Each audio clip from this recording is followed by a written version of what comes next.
much for joining. We're really excited to have you here today. We're really excited to have been invited to partner with SWAN on this event. We've done a few different events on cybersecurity within the water sector.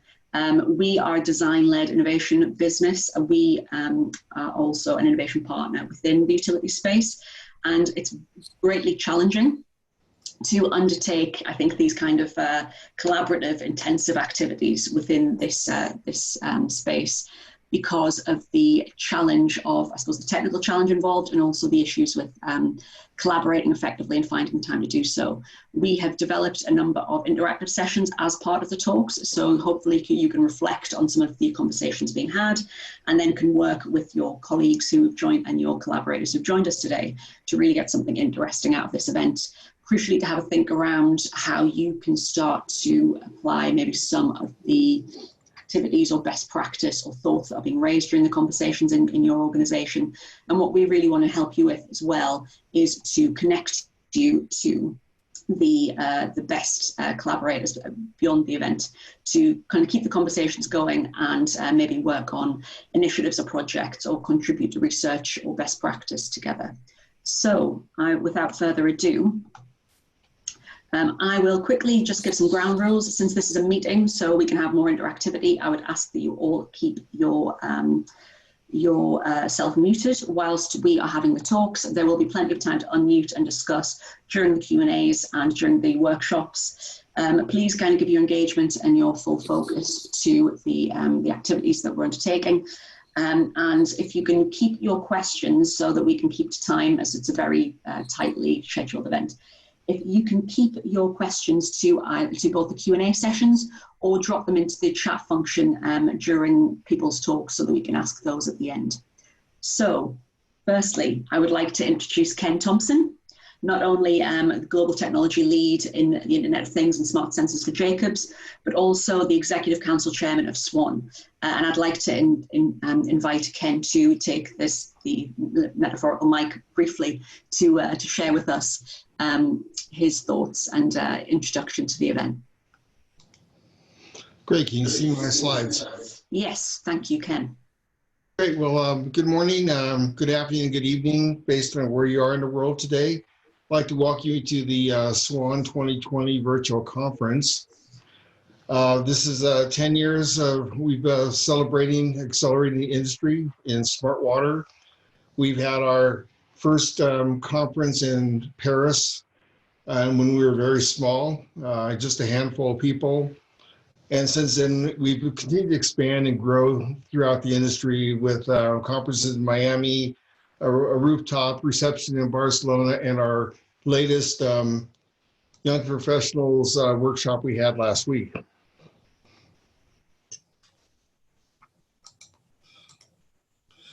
Past year's highlights, we had the, before COVID-19, we actually had the first SWAN APAC Alliance in Noosa Head, Australia.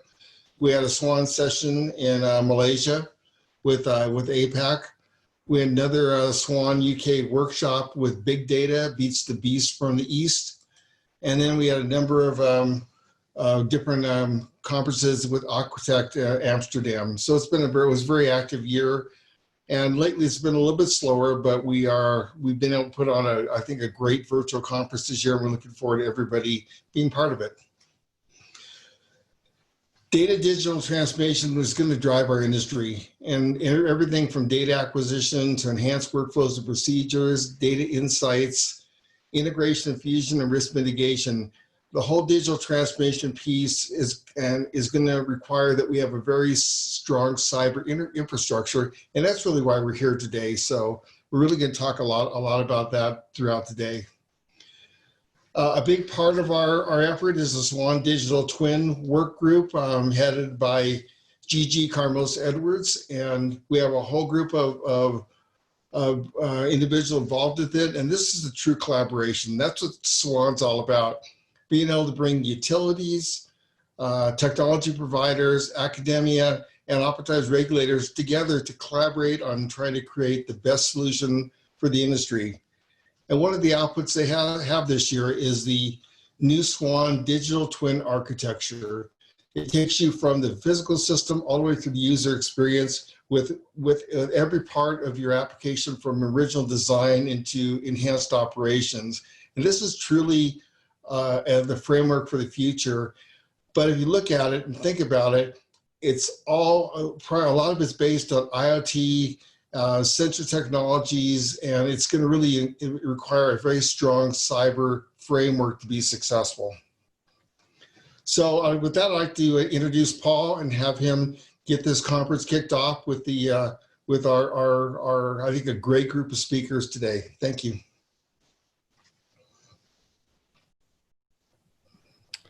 Well, good afternoon, everyone. Very nice to meet you, and very, very pleased to be here. This is the first ideaLAB we've done remotely, so this is a bit of a venture for us. And for those of you who don't know us, and I think that's probably most of you, because you're obviously working in the world of cyber, I thought I'd give a very brief introduction as to who we are and why we're here, why we're partnering on this event with SWAN. So ADDCyber is an innovation partnering agency. Quite an unusual organization. We are two principal strands of activity. One is which is around disruptive innovation and solving complex challenges and problems.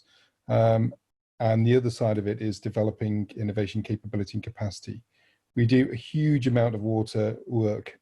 So it probably no surprise to you that we have a deep interest in innovation activities in UK water, where we've developed our portfolio of clients. And this year we're actually up for Water Industry Consultancy of the Year with the WIA, which we're very pleased about.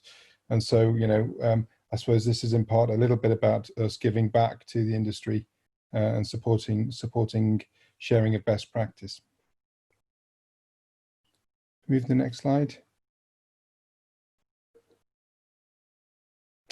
So what does it mean, innovation partnering? Well, simply really means building your capacity to innovate. In practical terms, we do that by providing additional staff and resource and some fairly unique types of people to support that kind of work.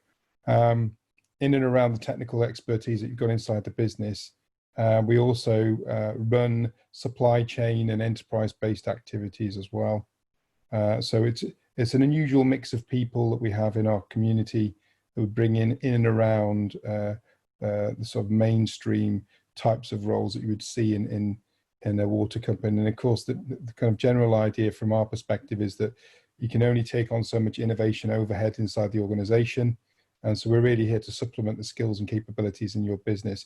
If you do want to develop skills and capability internally, then we're there to help as well. And we do a lot of training support in that area. Next slide. So why are we interested as an innovation partnering agency? Why are we interested in cybersecurity?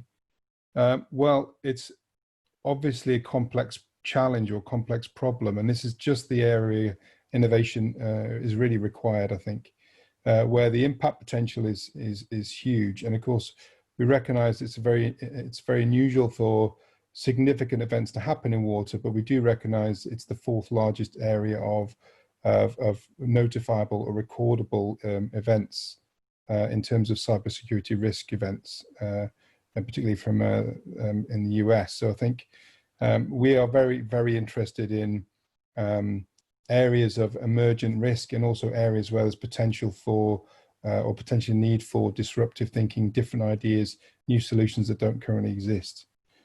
It's obviously innately complicated, which is why we're all here. And so I'm pleased to see so many people actually arriving today as well. It has a whole set of different types of stakeholders from board level right the way through down to small suppliers providing small data services with responsibilities end to end, and of course customers being critical to that as well. The risk profile in water is constantly changing and getting bigger at the moment, and so it may well be there's a situation where the level of investment is not quite aligned with the scale of the risk that we're seeing. So all of those things tell us that it's ripe for innovation support. Next slide. So how do we fit into this mix? And this will come up later on in the session. You know, we're here to really understand and support the unpacking of this challenge and identify areas of need. And in the context of that, we want to help. So we want to provide access to different thinking, access to better problem definition. We want to support development of collaborations along with SWAN. So we there's a goodie bag. If you're going to the main conference, you'll see there's a goodie bag which we are sharing. And in the context of that goodie bag, we're actually offering to put together collaborative projects and support the delivery of those projects in the context of putting formal consortia together to solve problems, also to support the raising of funding, innovation funding against those problems and challenges, both from sponsorship and supply chain, and from government funding and various topical types of funding, so we can de-risk the development of trials and pilots and the combination of technologies and unique ways to solve problems. So as we go through today, do please bear that in mind. And I'm sure my colleague Warren, who's our partnerships manager, will be reaching out to you to see if there are any particular challenges in either your utility itself or in tier 1, tier 2 supply chain where you think there's a project that could do with some leverage and intervention, and see how we can help with that. So that's our role. That's why we're here, and hopefully that makes sense and will be of use to people in the room. So why are we actually here today? Let's talk a little bit more on the detail. The workshop itself is really sort of forged around interactive sessions. So obviously in a lot of these kind of conferences, you see you know, a huge focus on talking. I think here this is more of an open sharing collaborative workspace, really looking to identify in the first session the critical risks and the emergent risks that we need to focus on. And in the second session, if we move on the next slide, I think, you know, our agenda is really more about understanding what we need to do and how comfortable we are that we've got all the tools and the components, if you like, of what we could call a cyber fit water operation. You know, is everything there? It just needs organizing, or is it just a matter of upskilling and sharing best practice, or are there areas or gaps where we need to come together as an industry and really work at a pace to solve emergent challenges and problems? So these are the two themes we're going to see during the day. So unfortunately, this means for you, you don't get to just sit around and listen to talks, or if you're thinking this is like a webinar and you can sit and just leave it on play while you get on with some serious work. That's not the case. We'll be bringing you into conversations. We'll be using some interactive boards. You'll be shifting rooms. For those of you that have already given your preferences, you'll be automatically moved into the rooms you're going to be working on. If you haven't, don't worry. Our colleague Shana from SWAN will be navigating you to where you need to be during the course of the day. So I ask you really from my perspective to get involved, give your opinion, contribute, and that way you'll get the most out of the day. And that's really important. You know, don't just sit and watch and be quiet. Post questions in chat. We're recording questions throughout the day.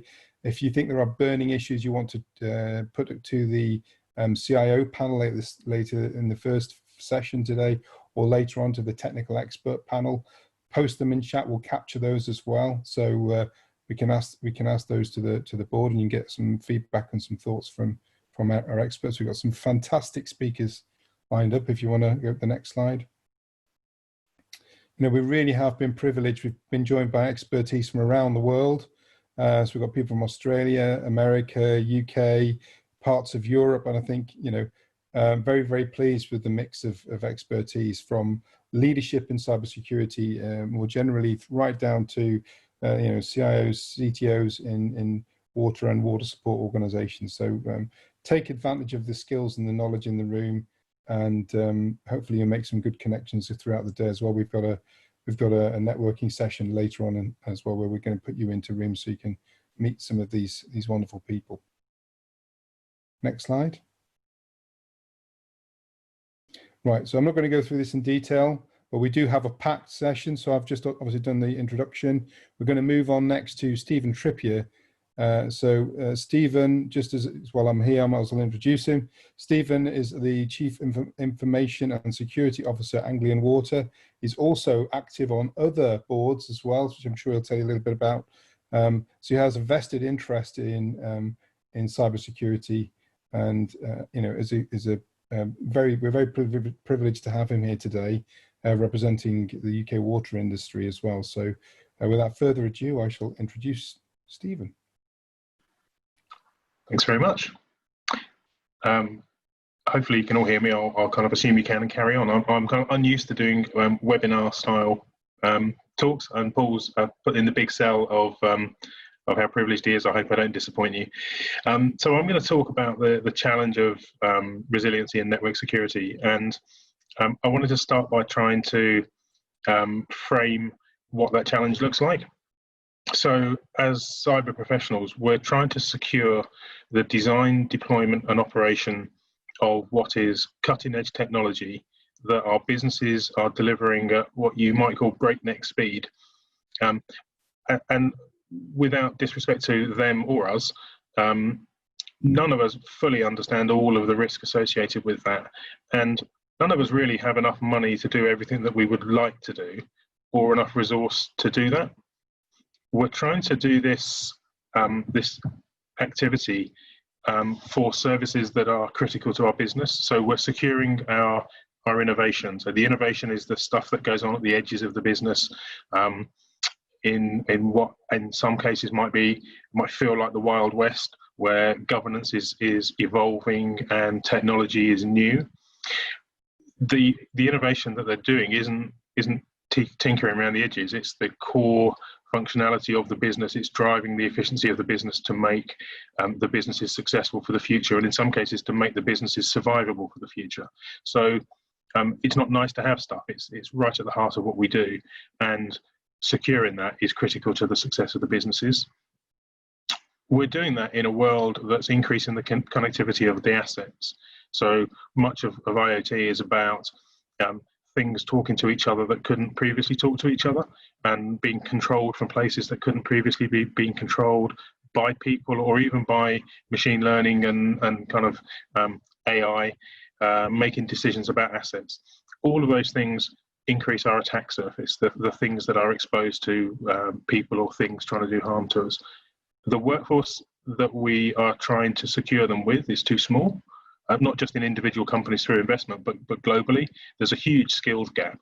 The talent pool is sometimes it feels like a small muddy puddle rather than a deep pool of resource, because of the youth of the environment in which we're working. And the technology solutions that we're all using are new, they're immature, they're evolving, and standards around what good security look like are not universal. So things like the SWAN model is really good, because it's starting to help us to see the structure of all of the different connected parts of our machine. The boards that fund these investments and that fund this innovation don't really understand all of the detail of cyber. That's not really surprising, because I guess if you look at the board of most companies, there's probably a whole bunch of operational people who've grown up in the water industry, and a whole bunch of accountants and a whole bunch of strategists, but there are very, very few cyber specialists. Probably there are none, and there are not that many IT specialists. So we're kind of preaching to a set of bosses who have a lot to learn, and we have a lot to teach them. Part of the reason they don't understand it is because we haven't really explained it very well. So I think actually, as cyber professionals, we have to take a healthy dose of responsibility and accountability for that. I think it's also worth saying that the sort of geopolitic environment that we're operating in is changing quite a lot.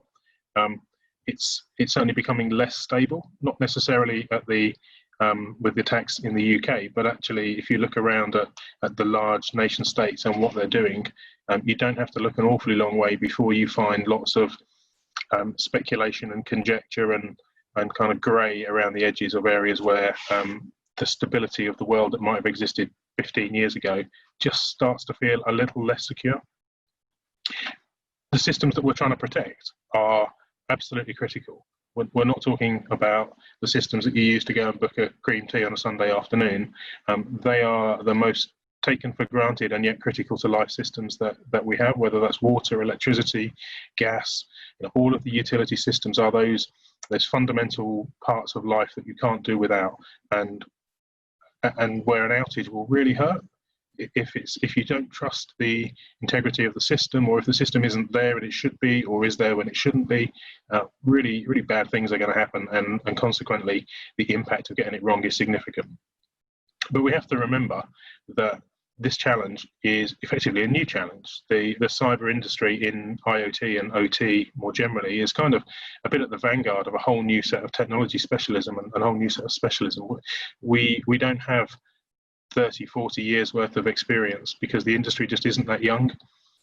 It's, most organizations, other than maybe a few really big companies, probably haven't been doing an awful lot of cyber for more than maybe 10, 15 years.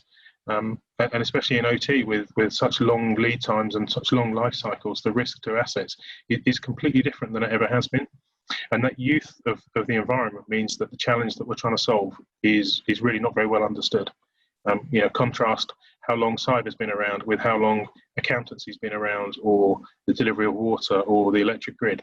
Actually, it's a very, very young industry. So if that's the challenge, which is we're providing critical systems at breakneck speed with not enough resources and not enough people who know it, and we aren't able to explain to our boards why it's important. So it sounds like a bit of a tough gig, that. So what I wanted to do is just unpick that a little and think about some key themes around why those challenges exist, and I've kind of broken it down into three. Now, these aren't necessarily the three biggest, and they're certainly not the only three themes, but they're just three things that kind of sprung to mind for me that I thought it'd be interesting to talk about. So that's the pace of innovation, the sort of the speed at which we're doing things, trust in all of its forms, and skills, training, and awareness.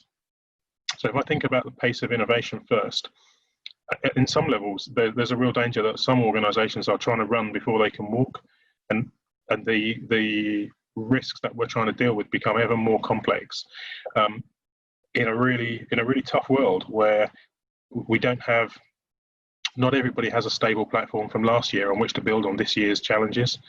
We are operating with governance models that are based on delivering operational technology that will have been in for 10, 15 plus years, won't have changed that much during that time. And now we're moving to sensors that are going to be replaced really regularly, that talk much more frequently, that use protocols that nobody's seen.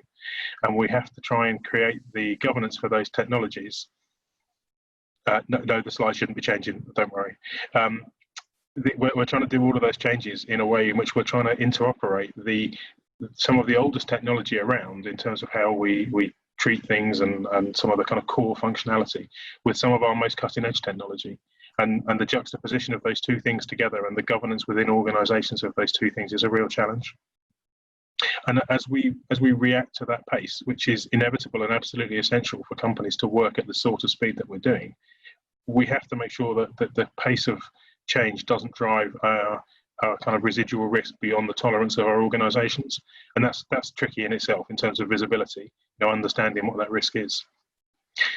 If I move on to talk about trust, I'm kind of looking at trust from a number of different lenses. So trust by companies in their cyber professionals.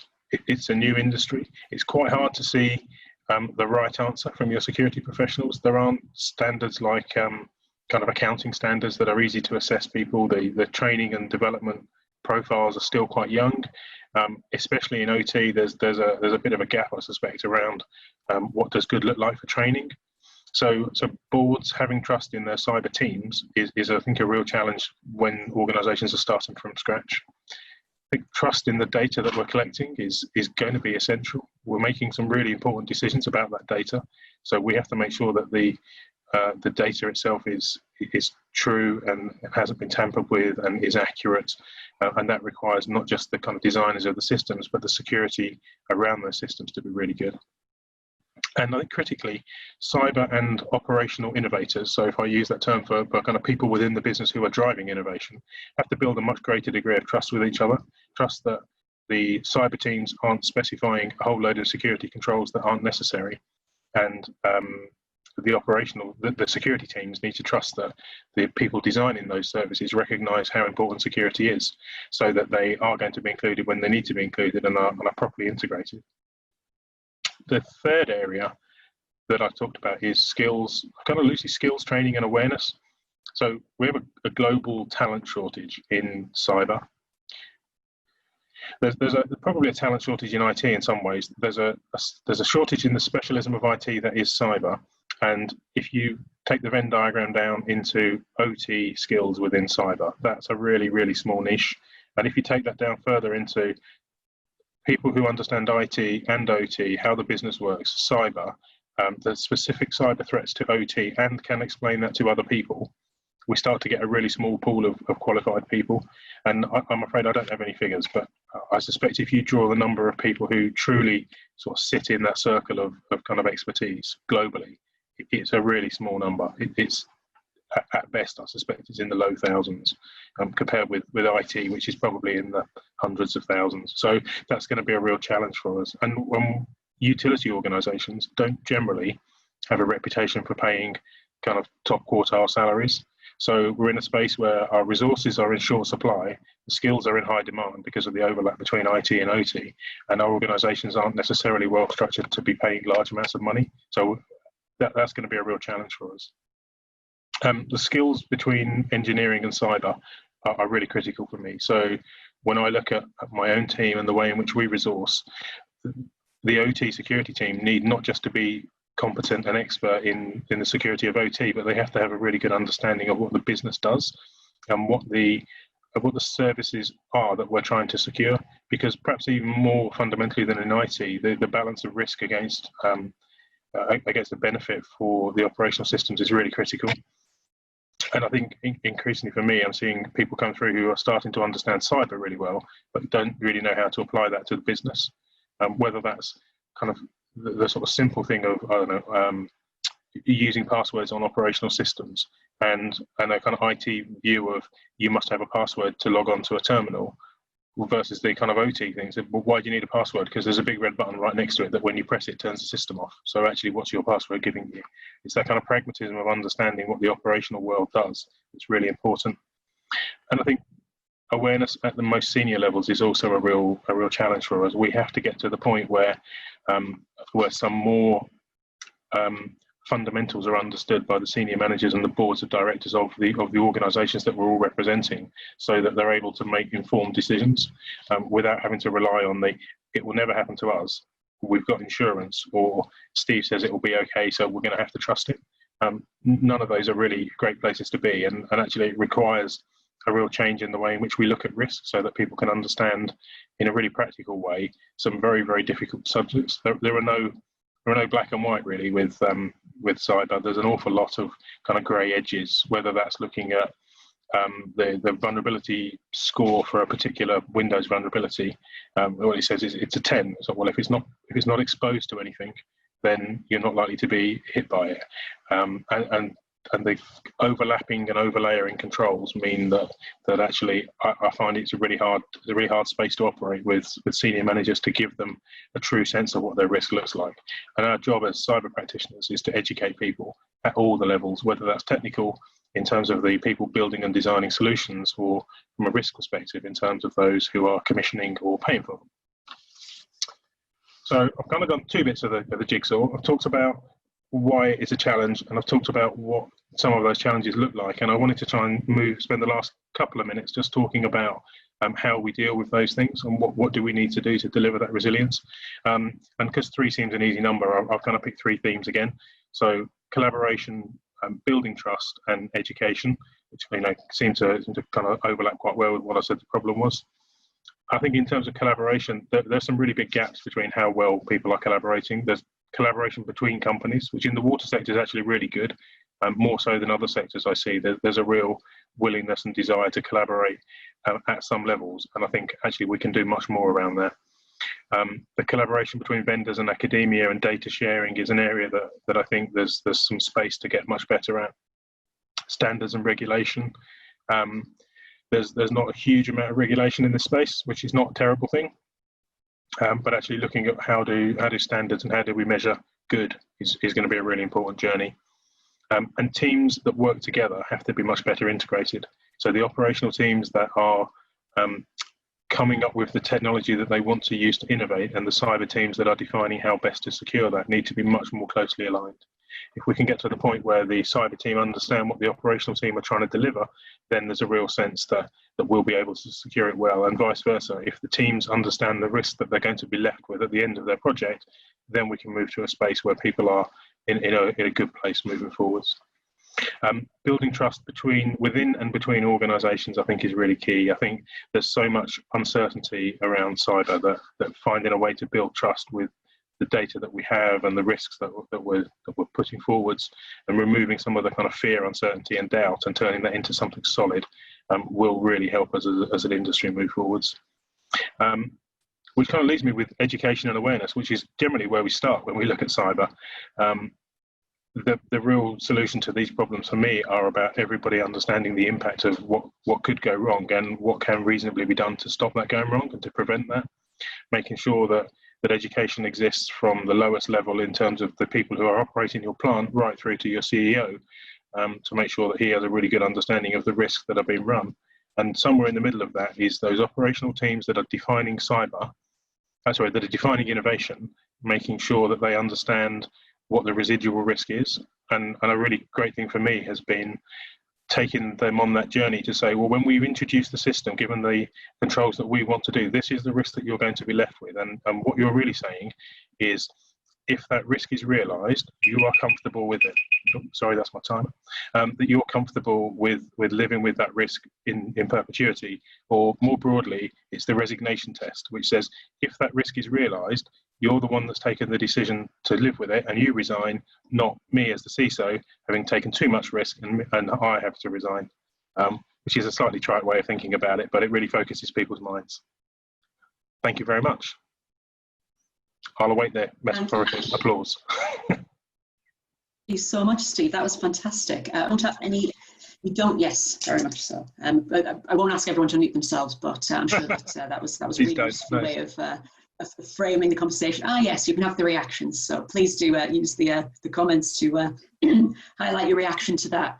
Steve will be hanging around and is joining us on a panel towards the end of the session. Given the tight time frames, we won't be taking a Q&A at this point.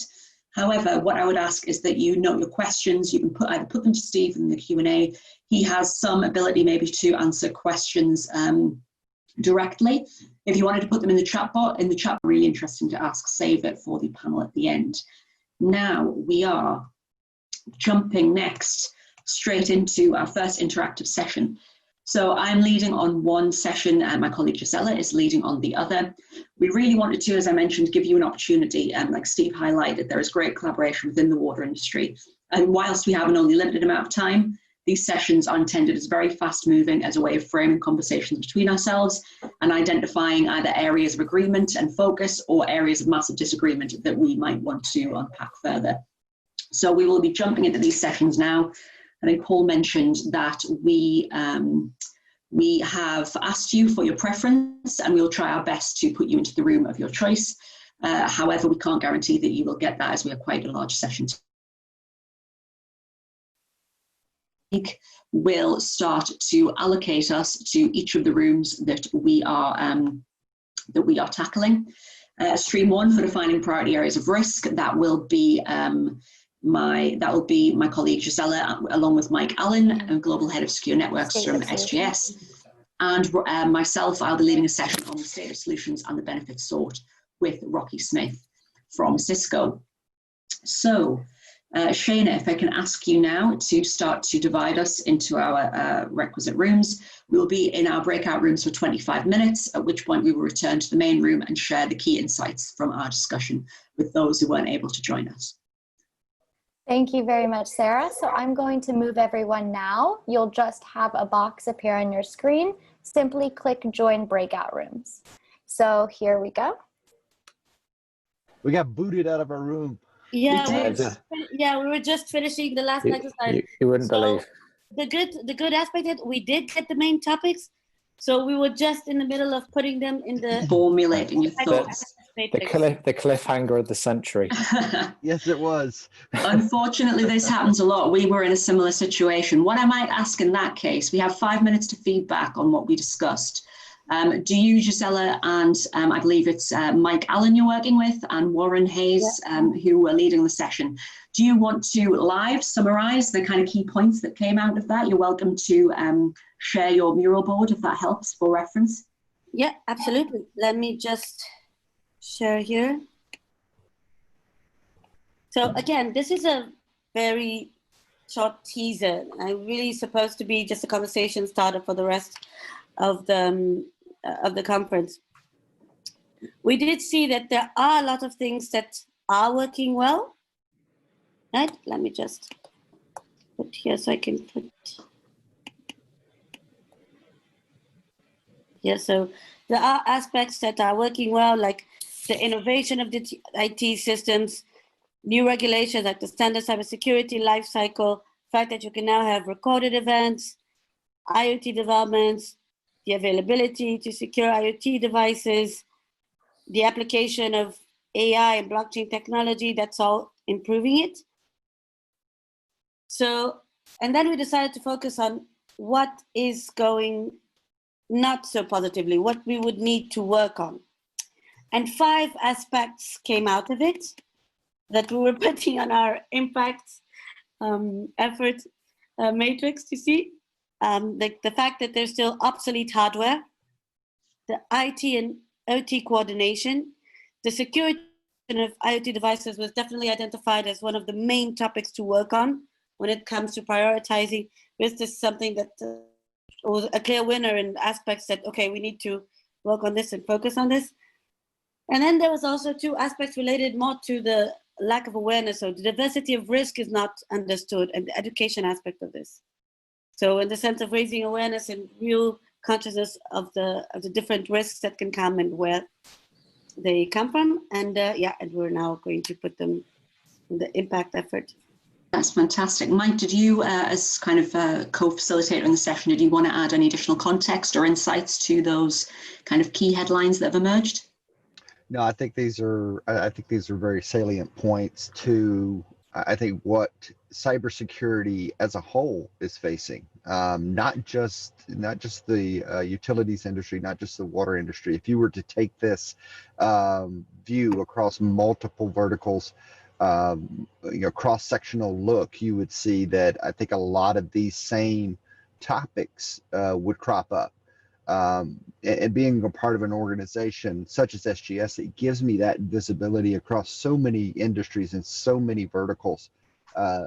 This is what we see traditionally is IoT is huge on the horizon. It's a huge risk area, and it's a risk area that I think is not fully understood, not fully researched. I think we know it's there. It's kind of the boogeyman in the closet. We know that it's going to get us if we don't do something about it. So I think, I think this is very, very much in line with what I would expect to see. Fantastic. Thank you for adding that.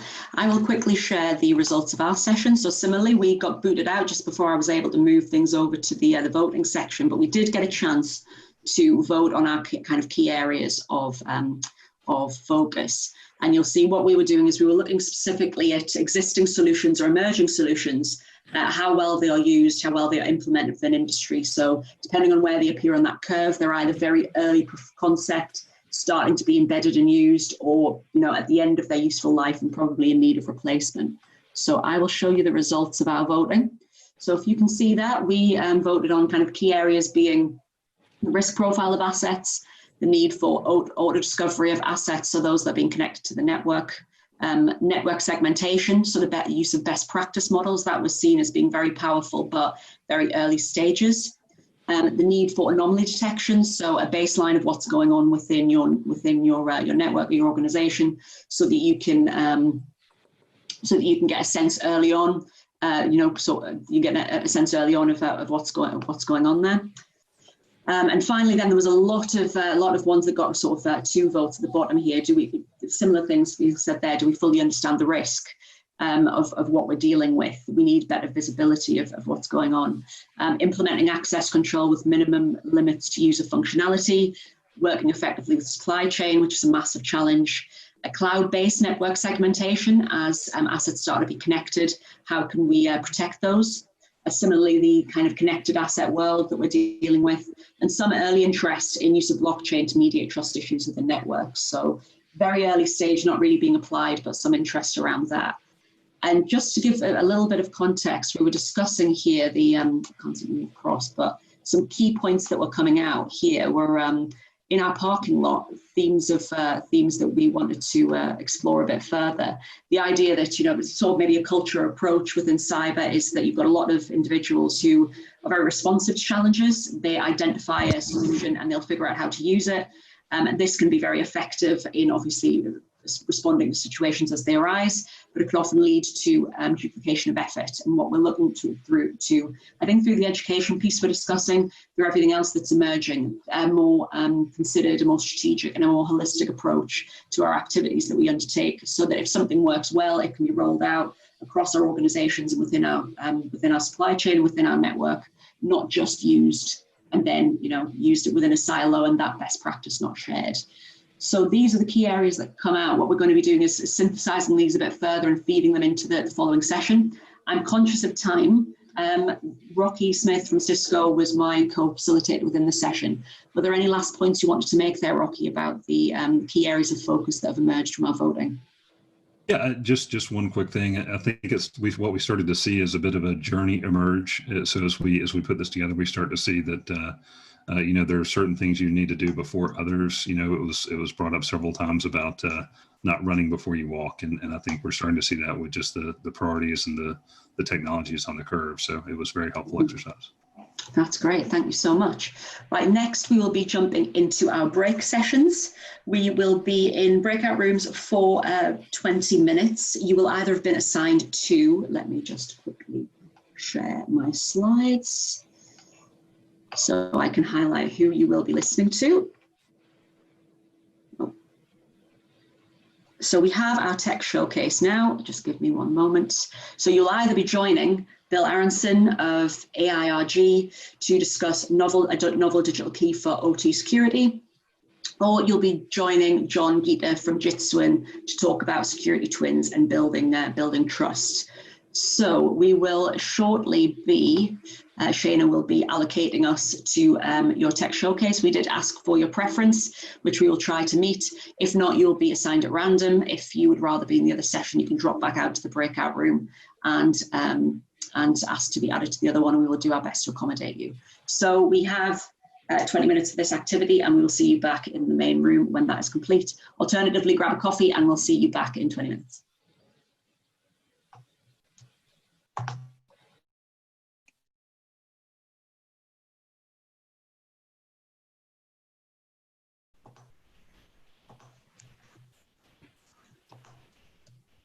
So that was fantastic. I was in the panel with John Gita from JITSWN, and I hope the session with Bill Aronson on the SARA initiative was very interesting. I think I mentioned it in our room, but if you do have any questions that were cut off there or any areas that you'd like to discuss further, you can drop them to either John or Bill in the chat box as well. And both will be joining us during the panel towards the end of the session at 4:15 British Standard Time. Now we have 25 minutes, a fantastic panel, and we would invite our speakers to put their cameras on and their microphones if everyone else could remain muted. This is a chance to ask your most pressing questions from CIO and security leads from within the water sector, to get a sense of what are the key priorities for them, what are the key areas that they're focusing on over the next 18 months in particular. And what areas would you like more perspective on? What I would ask is that you keep yourself muted unless I'm inviting questions, as we have quite a large group, and it might be a little bit easier for you if you don't want to speak up to put any questions that you have for any of the panel members in the chat box. So I invite you to pull up the chat box at this point and type any questions to the whole room and highlight in particular if there's one member who you would like to have that directed to. So we have Steve Trippier, who you'll be familiar with from Anglia Water, giving our keynote this morning. Jennifer Ribeiro, the CIO of City West Water, based in Victoria, Australia. Jamie Jones, Leakage and Smart Networks Manager from Portsmouth Water, and Mandy Hayburn-Little, Chief Executive from BRIM. So if I can ask you all to... Sorry, Sarah? Yes? Hi, Sarah. Mandy's not on the session. It's myself. Okay.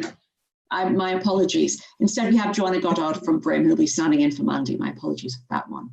So if I can maybe ask as a first opening question, what are some of the biggest threats to OT security as sensor networks expand? Maybe pass that one over to Annafred, if that's okay, and Jennifer, because we've already heard Steve's thoughts on this, but certainly be interested to know what Annafred and Jennifer think are the biggest threats in terms of OT security. And Jamie as well, please jump in on that one if you find it relevant. All right. Okay, I'll go first, Jen. See, we all know in the security world, and I think we've been discussing this for a while now, that we are still maturing in the OT security space, and the model by itself is completely different from the IT layers, right? So you have physical devices to the top layer where you have where we can access data and so on. The devices and we also spoke about things like the protocols and the devices that we had developed for a while. We didn't have security in mind. So these devices were developed with longer life cycles rather than having a security mindset, without having a security mindset. And as a result, what we have ended up now in today's world, in today's environment, is it's more of a legacy kind of an environment where we are not there yet in terms of ensuring those devices are patched appropriately of how we do it in the IT world. And there is no specific guidance on how do I baseline those kind of devices as such. And as a result, we are open to multiple type of threats, like it may be malware related, something like the Stuxnet ransomware that happened, the denial of service related attacks. And then going back to one of our panel discussions, we were talking about we do not have the capability for anomaly detection and all those. But what we currently do as one of the best practices is, of course, we need to uplift our capability in the OT landscape, but looks like, we need to take a risk-based model as such, because of the complexity of the systems that we have. And going back and referring to some of the discussions again, in the IT space, we talk about confidentiality, integrity, and availability, but in the OT space, it's more of ensuring availability. And now we realize, and integrity is also a key. So it's more of having a risk-based model and having an idea on knowing your assets specifically, knowing your risk, and at the same time, we also need to make sure that because IT and OT is converged now, we need to make sure how we are segmented, how we segment our IT network and our OT network. So these are the key things, but we are still maturing in this space. So that's my thoughts. Thank you so much, Annafred. Annafred as well from City West Water, who'll be speaking further about the approaches they've been taking there shortly this afternoon. If I can pass that over to the rest of the panel, any comments from Steve, Jamie, or anyone else on that?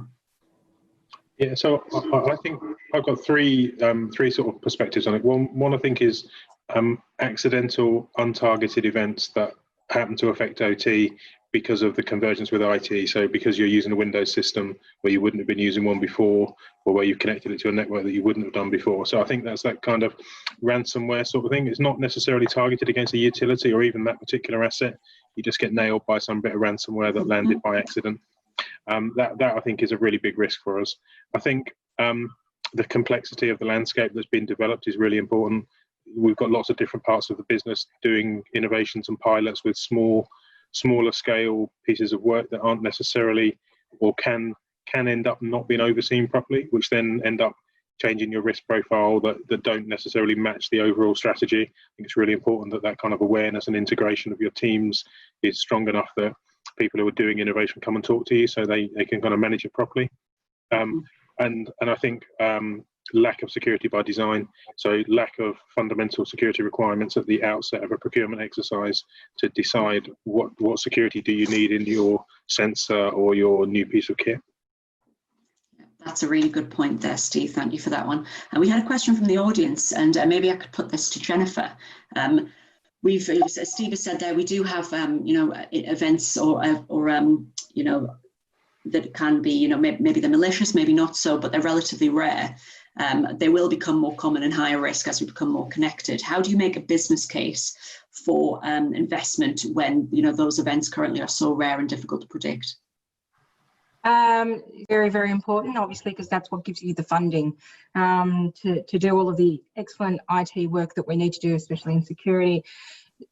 As Annafred said earlier, it's really about understanding your risks and also understanding what cost you're avoiding, especially from a business case perspective. You only have to look to what occurs overseas to understand how long people are out of operation to really understand what that means to us as an organisation, and therefore what that presents. Add in the additional complexity from a water perspective that it's critical infrastructure, and therefore if the water doesn't keep flowing, the community and our customers get impacted pretty quickly, and that's not really a risk that the organisation or the board are particularly interested in wearing. So, we've had a long conversation with our board about risk appetite, and there is absolutely very minimal risk appetite for something to, sorry, let me rephrase that. There is an acknowledgement that threats will occur and potentially incidents will occur, but there's zero appetite for not being able to restore or not having the processes in place to support restoration and recovery. So the risk appetite statement set by the board and set by executive management also helps in ensuring that the business case gets the level of investment that it needs to protect the organisation. Fantastic. One of the questions I think that we had submitted as well, and maybe Joanna, this would be a good one for you to respond to. How might smaller suppliers of equipment be persuaded to comply with operational requirements for cyber? Jennifer has mentioned there that, and Steve as well, that these are not necessarily built into relationships and they're not thought about, and it's a big onus on smaller suppliers. If we're working with kind of smaller enterprises, smaller businesses, how can we make sure that they are secure as well and engage in best practice so we can work with them more effectively? Sure, and I do think it ties in completely with what Steve mentioned there about different parts of large business innovating, which of course we're all immediately focused on at the moment. So smaller businesses, I think again somebody mentioned earlier, on the whole unregulated market, it is extremely challenging when you're having to move at pace. I'm part of a project that's delivering the setup of 10 cyber resilience centres throughout the UK. And this is a project that's funded by the Home Office and delivery in partnership with the National Policing NPCC. So we have police leads dealing, and that's very much, they're leading the centre setups to build in the trust element, first of all. And we're looking at developing a suite of standards for very fast emerging solutions and smaller companies that can be proven to provide a very, very good solution, but it's high risk in the sense if they don't have the trading sort of length and sustainability to sure board level. So there's a lot of work going on in that, but fundamentally at the moment, one of the biggest things that is very beneficial to look at is the IASME government approved scheme in the UK for Cyber Essentials Plus. And certainly across full public sector, businesses have to hold certification in that to be able to apply for any procurement chain that they're applying to. And it's fast becoming understood and adopted right across the private sector as well.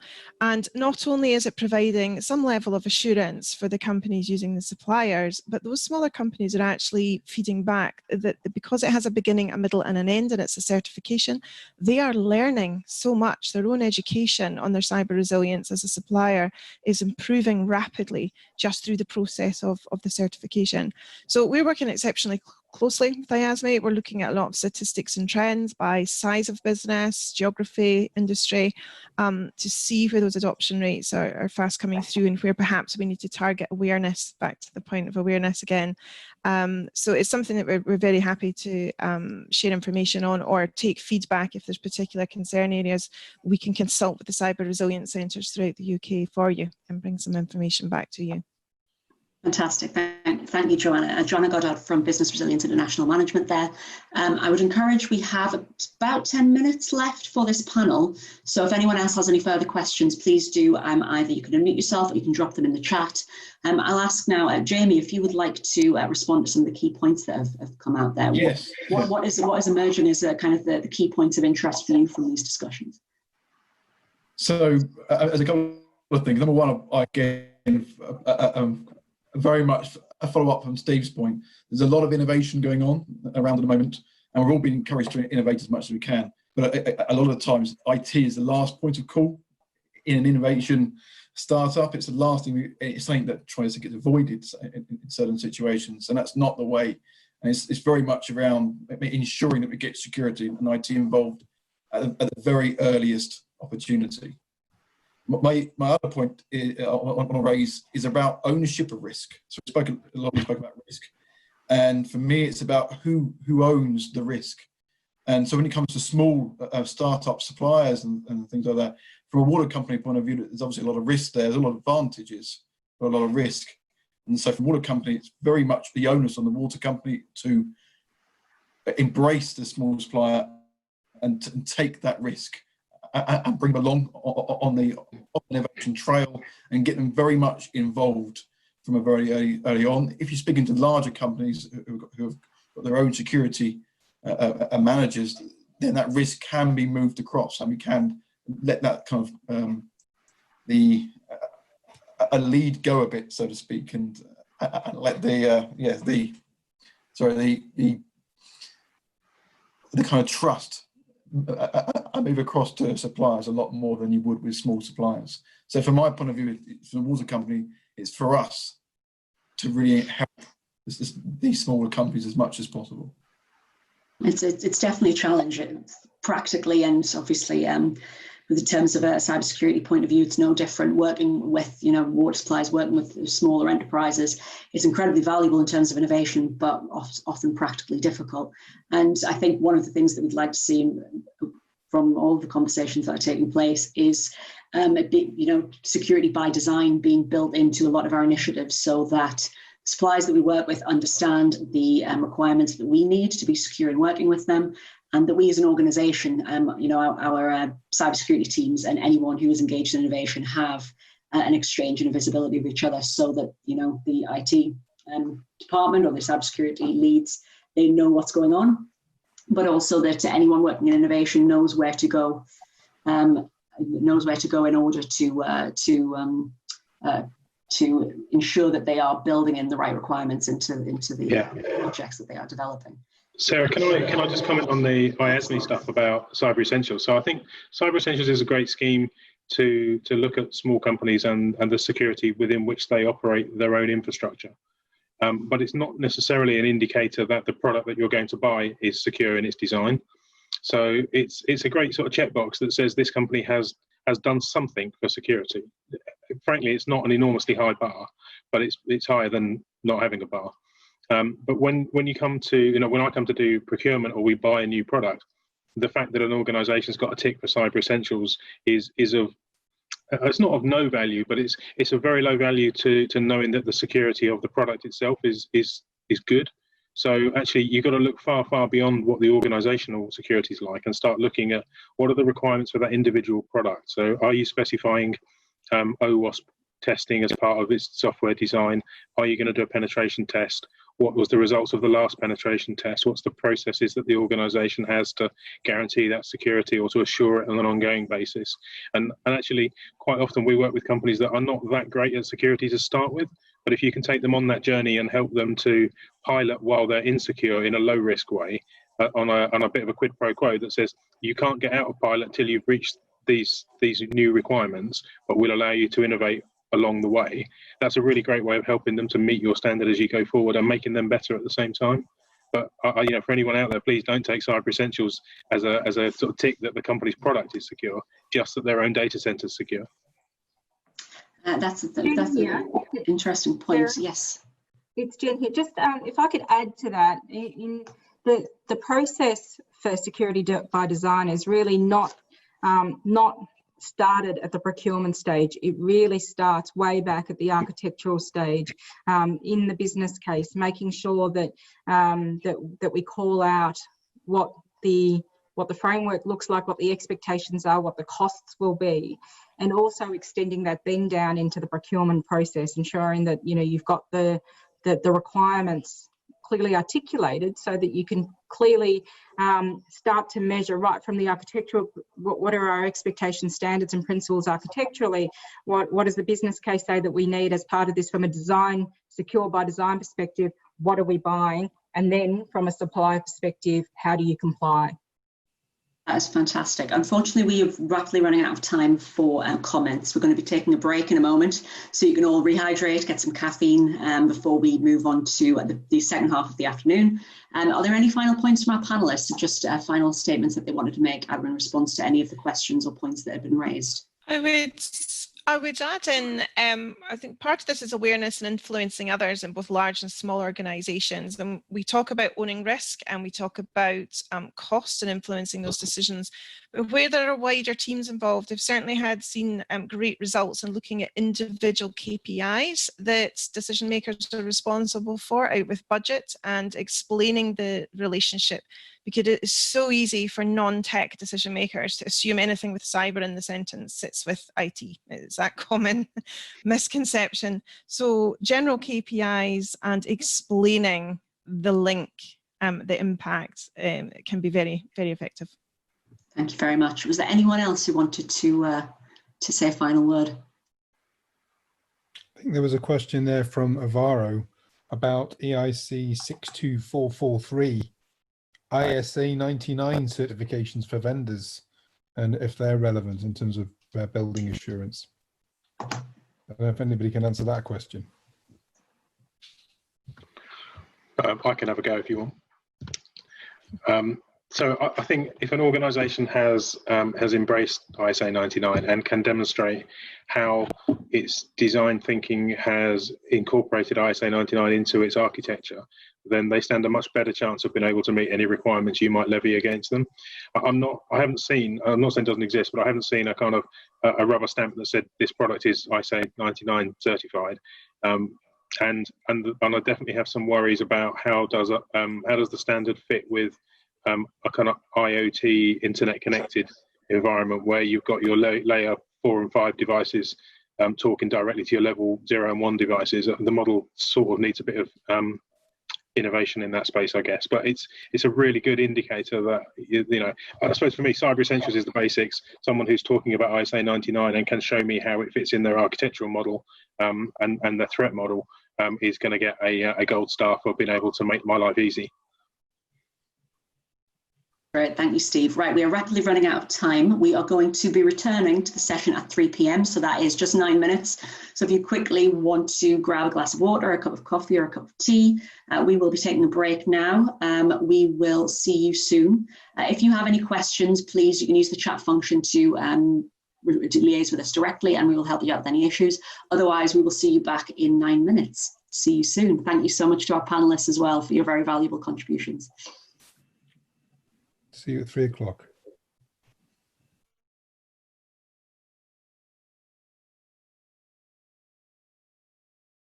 Together across virtual platforms, so we're really grateful for your focus and your contributions today.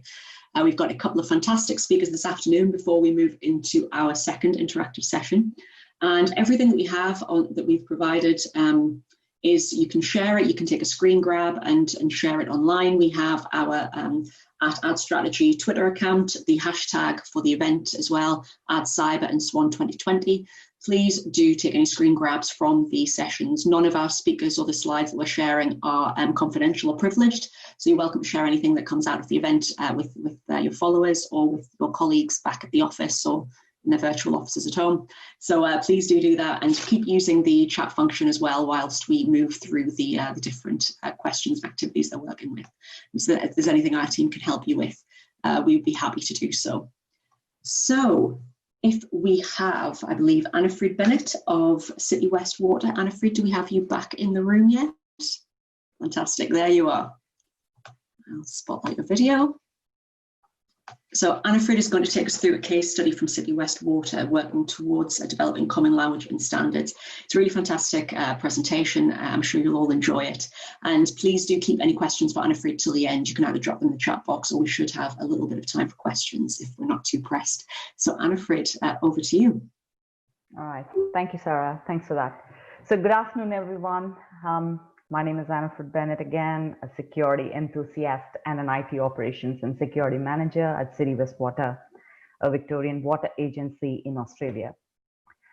I'm excited to be a keynote speaker this afternoon, and I thank my CIO, Jennifer Ribeiro, SWAN Cybersecurity ideaLAB, and ADDCyber for this opportunity. So now let's get going. When I started at City West Water, my mission was to build my organization as a cyber resilient agency. My aim was right, but the question that lingered in my mind was, how can I enable my organization to respond with agility in this ever-changing environment we operate? And this would be the question, and I know this is the question to some of you as well when you are in a mission to uplift your organization's security capability. So here's the good news. It's complex and yet simple. I'm here to present to you on the journey we embark towards cyber resilience by embedding common cyber language and standards. I thought a great risk outlook would be a good start to shape this conversation and our cyber thinking. So let's look at what the World Economic Forum says. Yeah. So what you see here is a snapshot of the 2020 risks from the World Economic Forum site. It's no news for any of us here. Cyber threats and data breaches are on the top 5 alongside other trending risks like climate action failure, weapons for mass destruction, man-made and natural disasters. So what caught my eye was cyber is trending top for a few years now. And adding to it is our current COVID-19 scenario that completely shifted our working patterns and have accelerated our dependency on technologically enabled processes. So what does it mean for us? While the rest of the world is actually protesting on political, economic inequality concerns, and in an era where technologies and the world converge, we in the security world are combating the fragmented cyberspace that is threatening the full potential of next-gen technologies. Which led us to the moment that challenge is complex in a digitally interconnected world. So the fact is, we are all aware, there are only 2 types of organizations, which is in the next slide, Sarah. So those that have been hacked and those that will be. Either you're lucky that you aren't hacked, but will soon be, or you have been and you're unaware, which is a very sad state and no one wants to be in that state. For example, in the power sector recently, not too recent, though it was a time ago, the Stuxnet cyber attack resulted in damage to physical equipment, rendering it inoperable. Operators thought that it was a technical fault and continued to replace the damaged equipment while the cyber attack kept happening in the background for nearly 5 years. So we don't want to be in a situation like that. But however, the reality is our organization and your organization or my organization, we are all part of a globally connected ecosystem, and everything is going online at a phenomenal speed. And what you see on the right side of the presentation is a snapshot of the joint cybersecurity advisory statement that was given by US, UK, Canada, which was also supported by Australia. I just put in that snapshot because it was very recent and it's a great example of how we rely on each other to combat risks. So what that cybersecurity advisory, what was it saying actually? If you go back to the previous slide, Sarah. The advisory talks about the malicious cyber activity that Russian actors are targeting organizations involved in COVID-19 vaccine development. So this is a great example where everybody is reliant on each other and we are at risk from each other. And everybody has a part to play. And this is how our story at City West Water emerged to. So you can move to the next slide, Sarah. So as I said in the beginning, our objective is simple: to build a cyber resilient organization. We also knew the foundation for City West Water to embark on this journey is also simple. We knew what good looked like for us, which is a good cyber culture. And how did we kick it off? What is the hallmark of a good cyber culture? So security is no rocket science, but we need someone who had the command of the subject. We need CISOs and security managers to translate complex technical and engineering concepts into relatively simple language, just as it is on the other areas of the business. We needed to understand and define our assets and remember that information is one of the most valuable assets an organization has, and where they are, who has access to it, is it controlled or uncontrolled? And we all know in the security world that people are the weakest link in the security chain, and no one can deny that fact. Why? Because cyber problem is broader than an IT problem, as we discussed a little while ago. And 80% of the problem are people and 20% is technology. So we reimagined the possible to make them the strongest. And I would tell you how in my coming slides. We also identified cyber as a cause for 3 of our strategic risks that had an impact to our technology and information assets. And this caught our directors and execs' attention. Next. So we got the point that language is the key. And this is how we got commitment from the top. We tied our security language to the familiar concepts of risk and risk management. We arranged cyber awareness and training session for our directors and executives so that they all use the same language. And we continued using business language to translate this unique challenge of addressing cyber-related risks across our landscape. So if you look at the picture on the top right, and we've been discussing all this while on this specific topic, when IT, OT, IoT collide, we bring 3 different philosophical mindsets, like IT, engineering, facilities. Then we add reality, the people to it. And because people are involved, we have to make it real. To make it real, clear and common language is a key for effectively communicating the cyber language, to ensure consistency and to transform our organization to a security mindset. So we simplified and demystified the cyber language. So what did we do? Let me give you a tip. Everyone understands risk and corporate business process. We just added security to it. So when we said security goes beyond compliance, all we meant is just uplifting our risk management capability. And we spoke about security by design. So what does it mean? At City West Water, we said security requirements start at the business case stage and is integrated to our system development, project management, third-party or supplier management practices. When we spoke about risk assessment and prioritization, all what we did was we made it a point that no system or service would get onboarded prior a proper risk assessment. So there you go, security becomes everyone's responsibility, top down, bottom up. Next. And this is the language we started to speak plainly. Clear and concise language became the most important ingredient for City West Water or for any organization for that matter. We took every opportunity to weave security into the narrative to constantly reinforce the message. Our messaging was about the what, how, and the why. Example, with the use of social media comes new threats like reputational damage, identity theft, social engineering.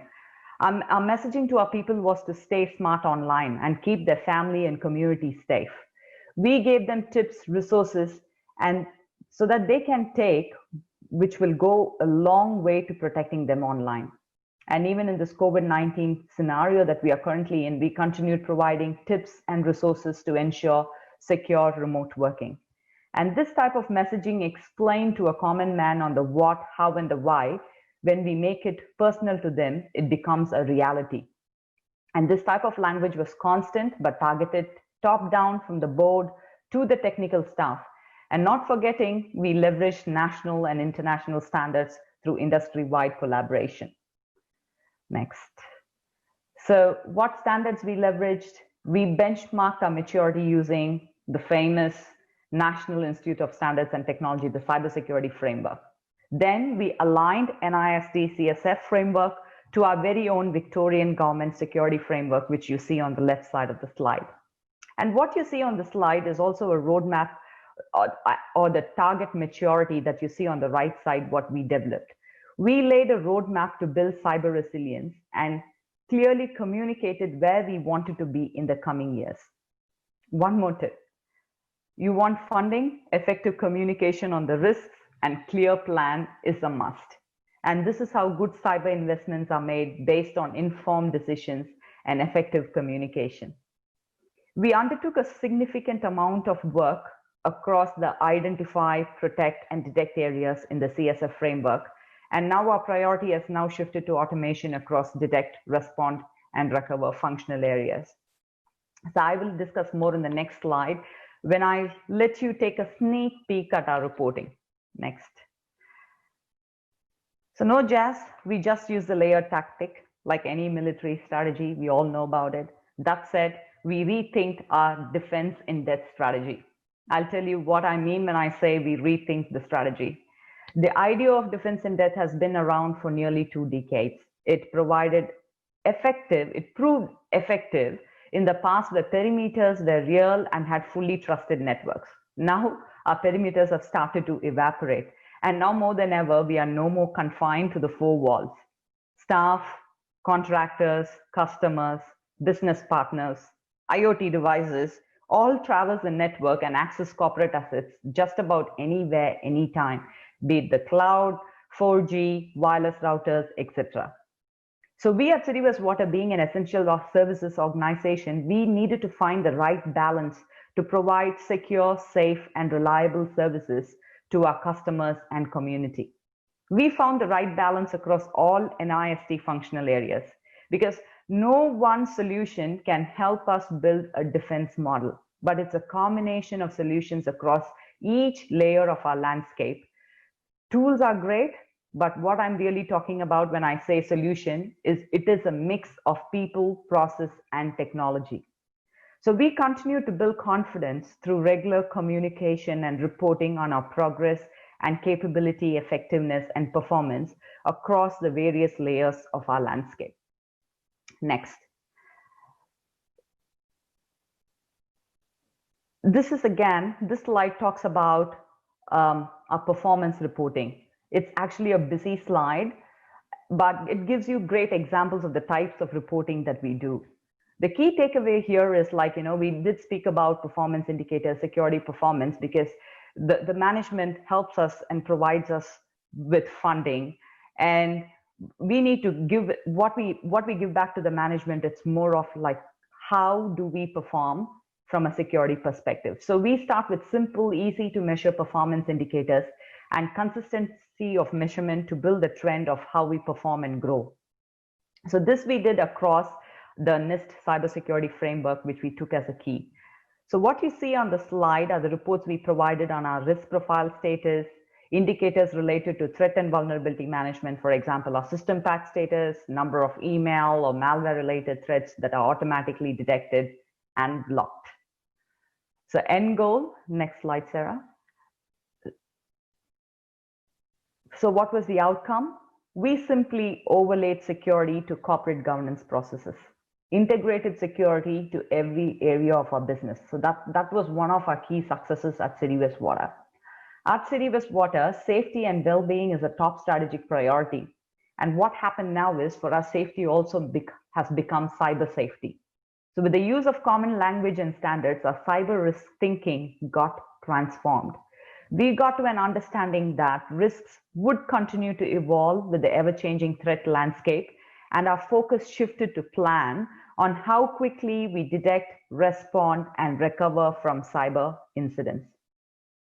So what you see on the top right corner is just a snapshot, which isn't very clear. It's kind of a journey of how we started off in 2018 and where we want to be in 2020. Nevertheless, our journey to cyber resilience is a continuous process. We need to continue doing what we are doing and stay alert, because the dark world out there is constantly in the scheme of innovation. And we are all in it together. With that thought in mind, I end this presentation. And if any questions, feel free. Thank you. Thank you so much, Anna-Frida. Unfortunately, we don't have time for questions from the audience vocally or to ask them now. What I would ask is that it's very late for Anna-Frida. She's in Australia, but she will be hanging around for 10 or 15 minutes to answer any questions in the chat. So if anyone would like to ask any questions, please do drop them in the chat box, and don't direct them directly to Anna-Frida, make them available to everyone so we can see what's being asked and what responses there are. That is fantastic. Thank you so much, Anna-Frida. Really comprehensive, really useful. I'm sure that's going to frame a lot of the conversations we have for the rest of the day also. So without further ado, moving on to presentation by Joanna Goddard and Mandy Hayburn Little of Brim. We had Joanna participating in the panel earlier, and they are going to be focusing on the required cyber roles, responsibilities and skills for the future of our industry. So if I can pass the mic over to Joanna there. I'm actually going to start. So fantastic. Hi, Mandy. Thanks very much for having us here. I'm Mandy Hayburn Little. I'm the Chief Executive of Business Resilience International Management, and you have already met Jo and she'll be following me. So first of all, I wanted to say at the beginning that one of our roles at the moment is to deliver the first national network of policing cyber resilience centres across the UK. It's the first time that policing has done this, and I mention this because many of the same challenges refer actually to the utilities industry.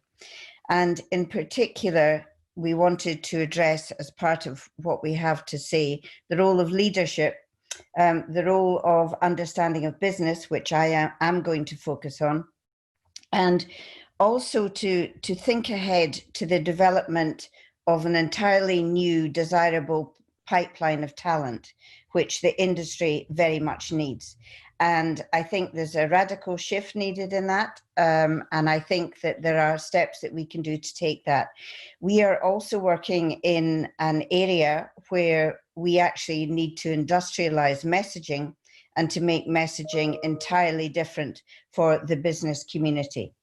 So the first slide that I've got here, and I've only got two, I should also preface by saying that I spent 4.5 years working for a water authority, which was a great privilege. So I do understand many of the challenges that you are facing, but I think we need to view cyber skills and cyber responsibilities very much in the round of what your customers, your clients, and your businesses are seeing, and the operational environment which they are in. Because quite frankly, you can give me the most skilled cyber team in the entire planet, but unless they're engaging properly to a very fast pace and fast changing operational environment, you are sunk.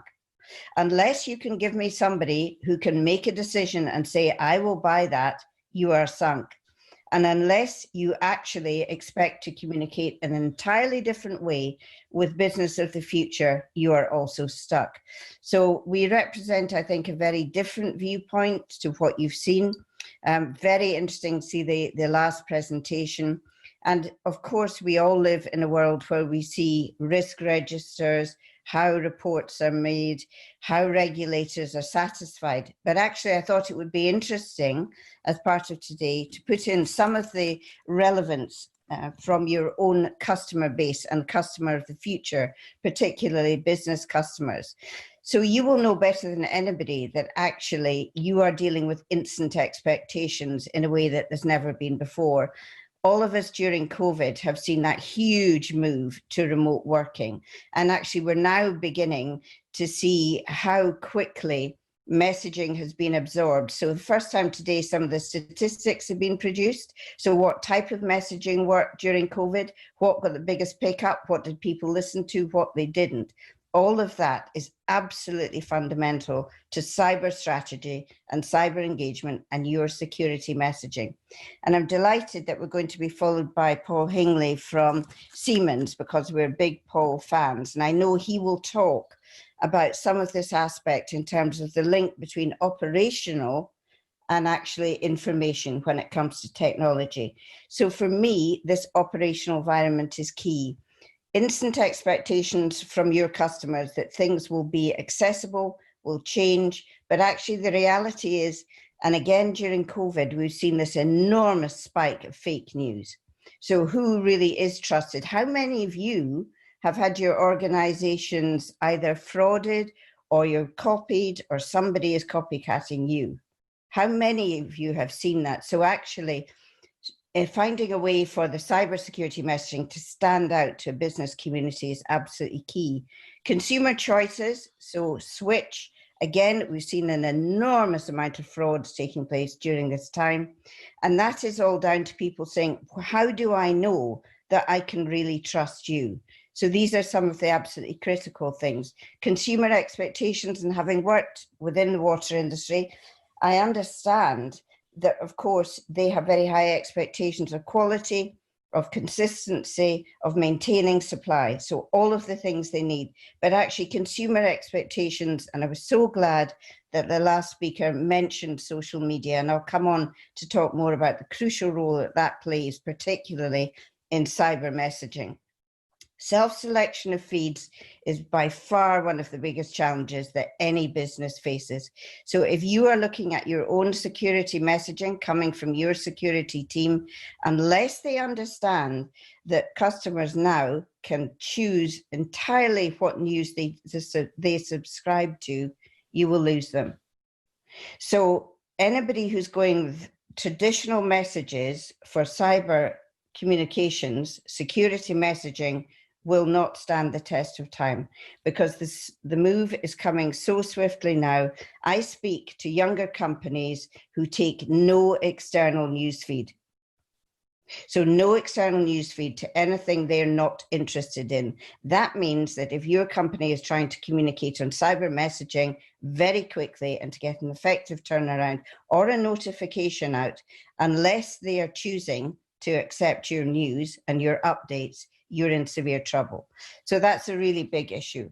And news as a topic actually being issued, it being limited, I beg your pardon, makes all of that much more challenging. So if you go on to the second slide, I thought it might be helpful because I wanted to talk about what the business of the future looks like, and business that is already here. And this is absolutely fundamental to any of the security messaging and the future build of cybersecurity teams.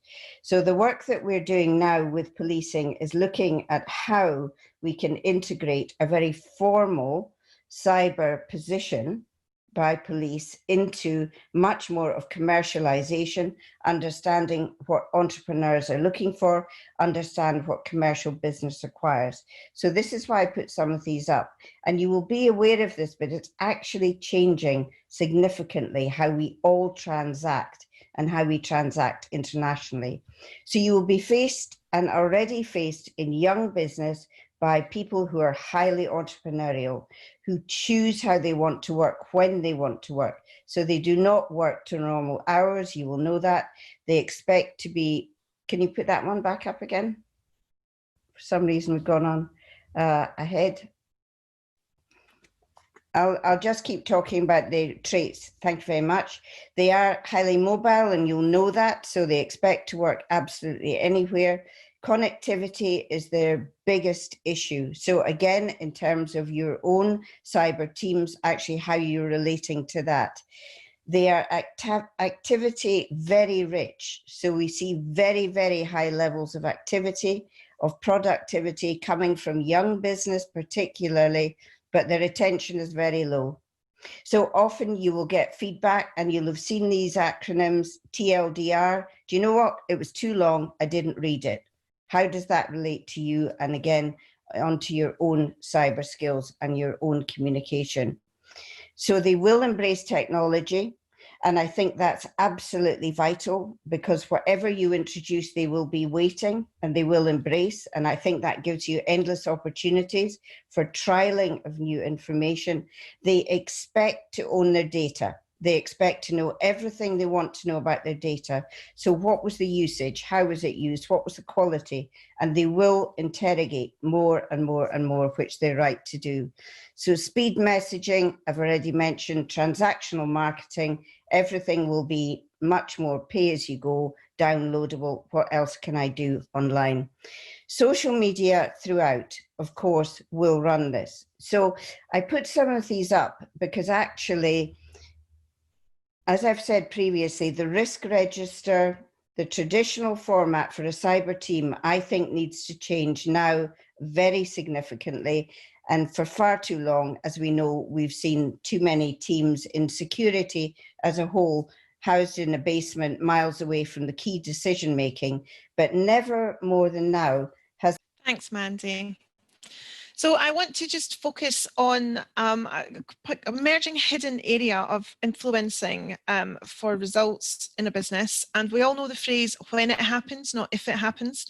And when we are talking business continuity or recovery, we are often recognizing that everybody is focused on operational or data recovery. But there's another layer after that, and that's culture and impact on people. So if we go on to the next slide, we've seen some reports coming out in industry in April 2020 this year, where 44% of messaging was more effective through message platforms rather than email. So when crisis hits, just how quickly can you actually engage with your full workforce that you need to? When we are in recovery past the data and the systems, business continuity must engage further than that. And if you look at a fire drill approach for a cyber attack or ransomware attack, then understanding what happens to the people in the business after the event is critical. I've seen a number of businesses, both large and small, lose incredibly valuable members of staff because they felt guilty that it was their fault, because the culture planning wasn't there to support them, that it wasn't them in isolation that caused the problem. And then, of course, you've got the raft of training, testing and understanding, human understanding of training that's delivered, not technical testing. And how do you ensure that different learning styles are met? So fundamentally, just going on to the next slide, what we're talking about here is, where does HR managers, HR directors fit in on cybersecurity strategy? Because they're often forgotten at that strategic planning stage. And the legacy of doubt. So we often hear celebrity stories where somebody is accused of sleeping with the nanny, and that story never quite goes away. If you're the FD involved and somebody suggests that perhaps you were involved in the fraudulent activity, or you're responsible because you didn't have your training procedures and your testing of the people's understanding in place, then you may just leave an organization, and actually that becomes a separate crisis within the organization at a critical time.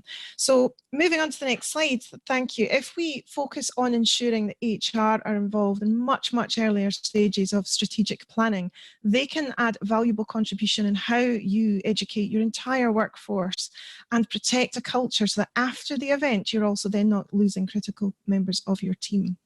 And then if you factor that in, we're again probably all quite familiar now of some of the high profile mental health issues that were emerging before COVID, and obviously after lockdown, these are extremely heightened issues. Just popping on to the next slide there, we're seeing both requirements of staff having to sign away rights so that there is no claims on impact from the work that they do within the industry. But in addition, the skills mix that we've all been focused on today, a separate point on attracting the right talent. But once we do attract the right talent, how do you ensure that they are integrated? And some of Mandy's points there, understanding how different groups of people work with different skills, different ages of people work. Are we truly developing our environments to cope with that, as well as the amount of technology we're integrating? And again, if you factor in your HR teams at strategic level in the planning stages, you'll be far better protected as an organization. So if you pop on to the last slide, there are a number of things, tools that, again, perhaps quite hidden. If you're struggling to influence senior teams and board levels in organizations through it yourselves, your clients, your supply chain, then there's some fantastic tools out there. The NCSC exercise in a box and board toolkit, I have to say, are fantastically effective for any senior management team. There's some really good information that helps people understand non-technical decision makers. It really helps them understand where they fit into the cycle and helps foster some of those more productive conversations that I've heard a lot of people referring to that are finding a challenge earlier today. So I will stop there, stick to our time for you. Fair amount to rattle through, but hopefully it's given you all some food for thought and some of the tips that we are finding throughout the wide spectrum of the industry that we are working with. Fantastic. Thank you so much both to Joanna and Mandy there.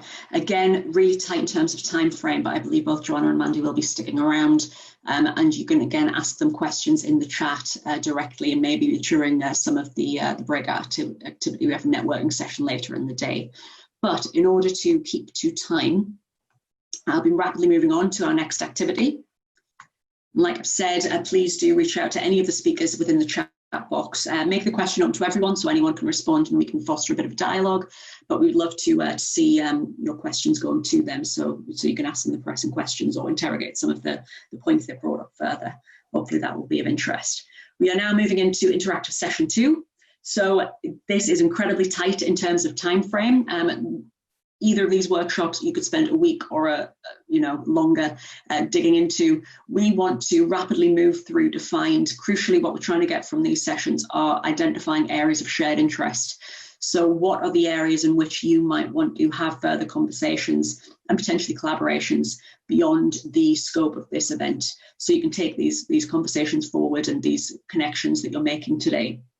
Gisela and myself will be leading these again. We will be joined by, one moment. I will be leading on a blueprint for CyberFit Water Company alongside Paul Hingley from Siemens, who just got a shout out a moment ago. And my colleague Gisela will be leading on building a common industry framework with Mike Allen from SGS. So I believe Shana from SWAN should be just about ready with our meeting rooms. We have only 25 minutes for this before we return to the main session to reflect briefly for 5 minutes on the outputs. What we want to get from each of these are to identify key priorities, challenges, or problems that you are interested in working with other members of this group or with your organization with. As in the first session, we'll be voting on your key areas of interest. So that's where we're trying to get to in a very short period of time. Both Gisela and I will introduce the activity when we get into the room. But I believe, Shana, we should be ready to break out now, I think. Great, so I will send everyone into your rooms now. Just please press the join breakout room button. And again, if you want to be in another room or if there's any glitches, please come back to the main room and I will reassign you. So here we go. So we had a little bit longer for that session, and I'm conscious that we don't have, that we're cutting into our time. So I will keep this brief, but I would like to maybe first invite Gisela, and I believe it was Mike Allen who was working alongside her, building a common industry framework. Would you be able to quickly share your mural board and summarize the kind of discussions and key points that emerged from within your room?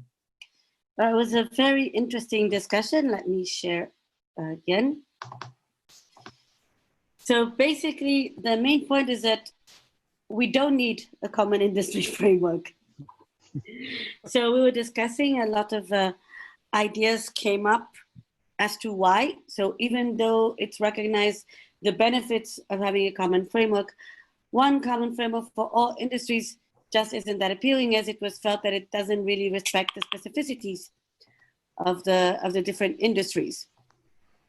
So different frameworks in the pilot, we came up with the ideas that stuck, that different frameworks need work together. And then sometimes it can be too industry specific, so it's important that they interact. It's believed that industry specific frameworks never work, so the focus should be more on how they interact together, and that the focus should be on the assurance of the assets and the security of the solutions. And then we changed a bit our discussion. on how we could accelerate the adoption and better security. And in this case, let me just try and put the screen a bit bigger because the discussion was getting very interesting. A lot of other aspects came up that again reinforced that the importance is that the business systems interact with each other. And Steve Trippier came with the expression cyber hygiene, that we should be back to that, focus good processes. A few ideas highlighted is that new risk policies for OT would be needed and a broader perspective on what is critical, and the better integration of cyber teams. That would be critical for success in how it works. And that IoTs need to switch over from older systems. So these were the main highlights. Steve, Mike, Paul, would you like to add anything else? Yes, Mike, I believe you came up with the cyber hygiene tag. Was there any extra context you'd like to add for that? You know, I have no love of authorship there. I did not coin the phrase. That's an industry phrase. So I would say the context around that is just like in today's COVID world, we have the whole concept of hygiene.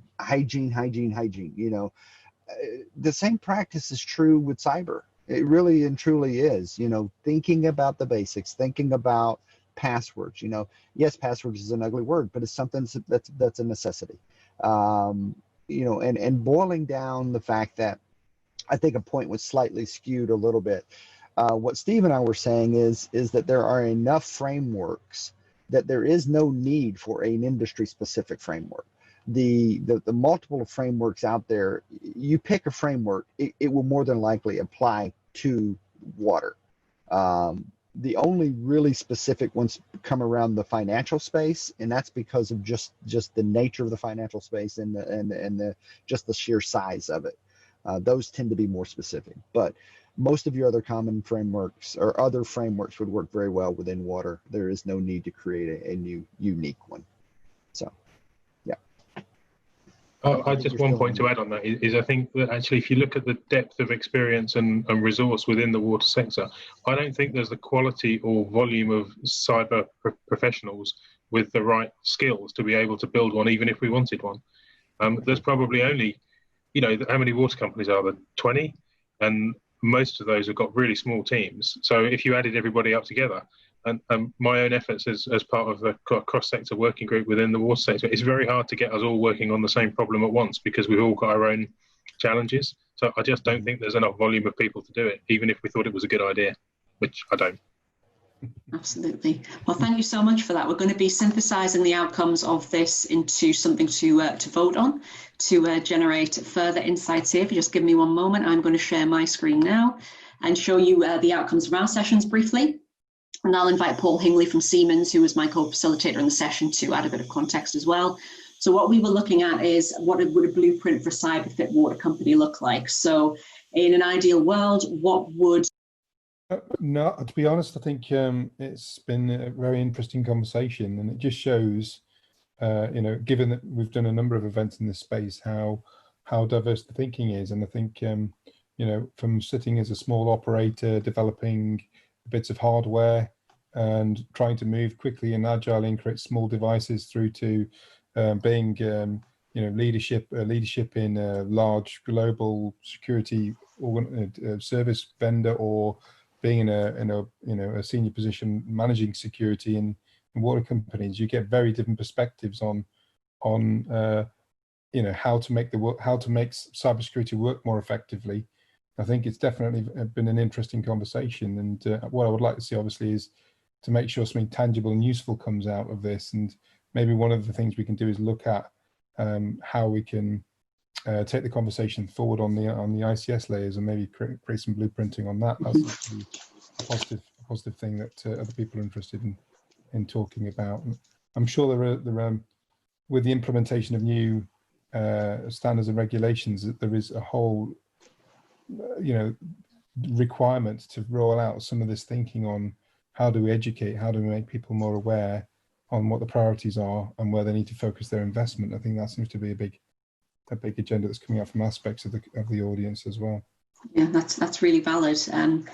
Paul Hingley from Siemens. I'm aware that we didn't get a chance to jump into all of the areas that we discussed.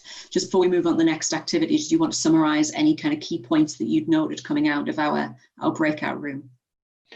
No, I think a lot of the points were discussed, and there were quite active questions that went on there. The real focus from users and operators around security is to make sure that in the first instance they are going through those relative quality gates to ensure that right at the beginning in the TRA and the project classification process, they understand what mitigation policies and procedures need to be built into the project overall. If you don't have that infrastructure in place then to implement them, and I think that's what that one element around security and OPEX and CAPEX was referring to, is that while you can introduce it to the CAPEX stage, it needs to be a continuation, a life cycle maturity process right the way through the OPEX stage as well. And you need to be funding that process all the way through. A lot of the questions that were coming out in there was looking at technology and standards. And I would refer everyone to the 62443 standard. And if you look at that and you look at the policies, processes, right the way through to the vocabulary, then through the technologies that are implemented in there through the various sections, it does give you a defined blueprint of how you should be handling security in the OT arena.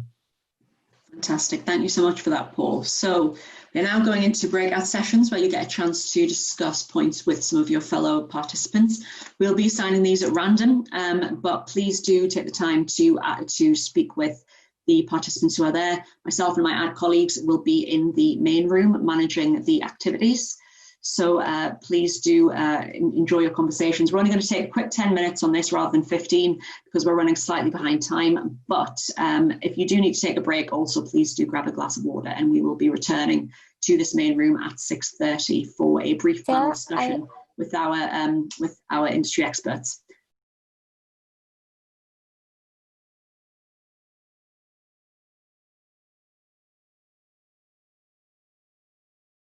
So welcome back. So I believe Paul will be leading on this part of the activity.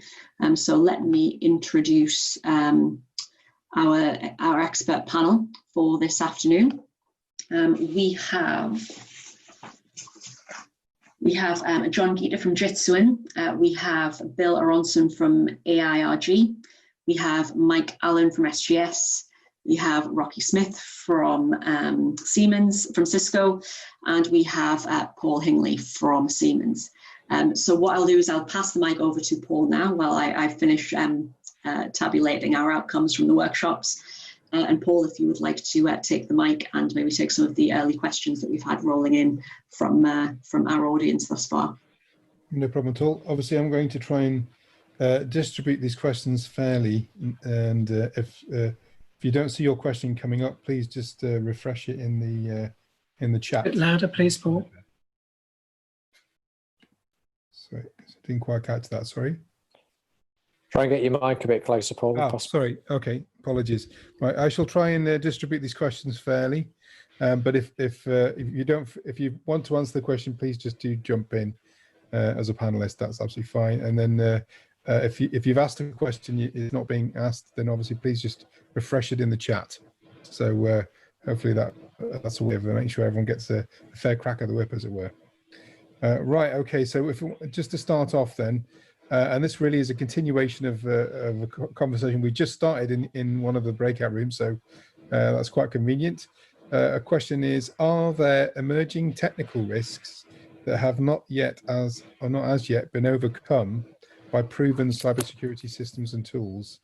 Where do we look for solutions? So is there anything that's particularly worrying? And maybe I think I know the answer to this one already, but maybe you start with Paul. Paul, do you want to have a crack at that one and tell us what you think? Sorry, I was talking there and on mute. Sorry. There are emerging technologies which are changing some of the applications that we put together.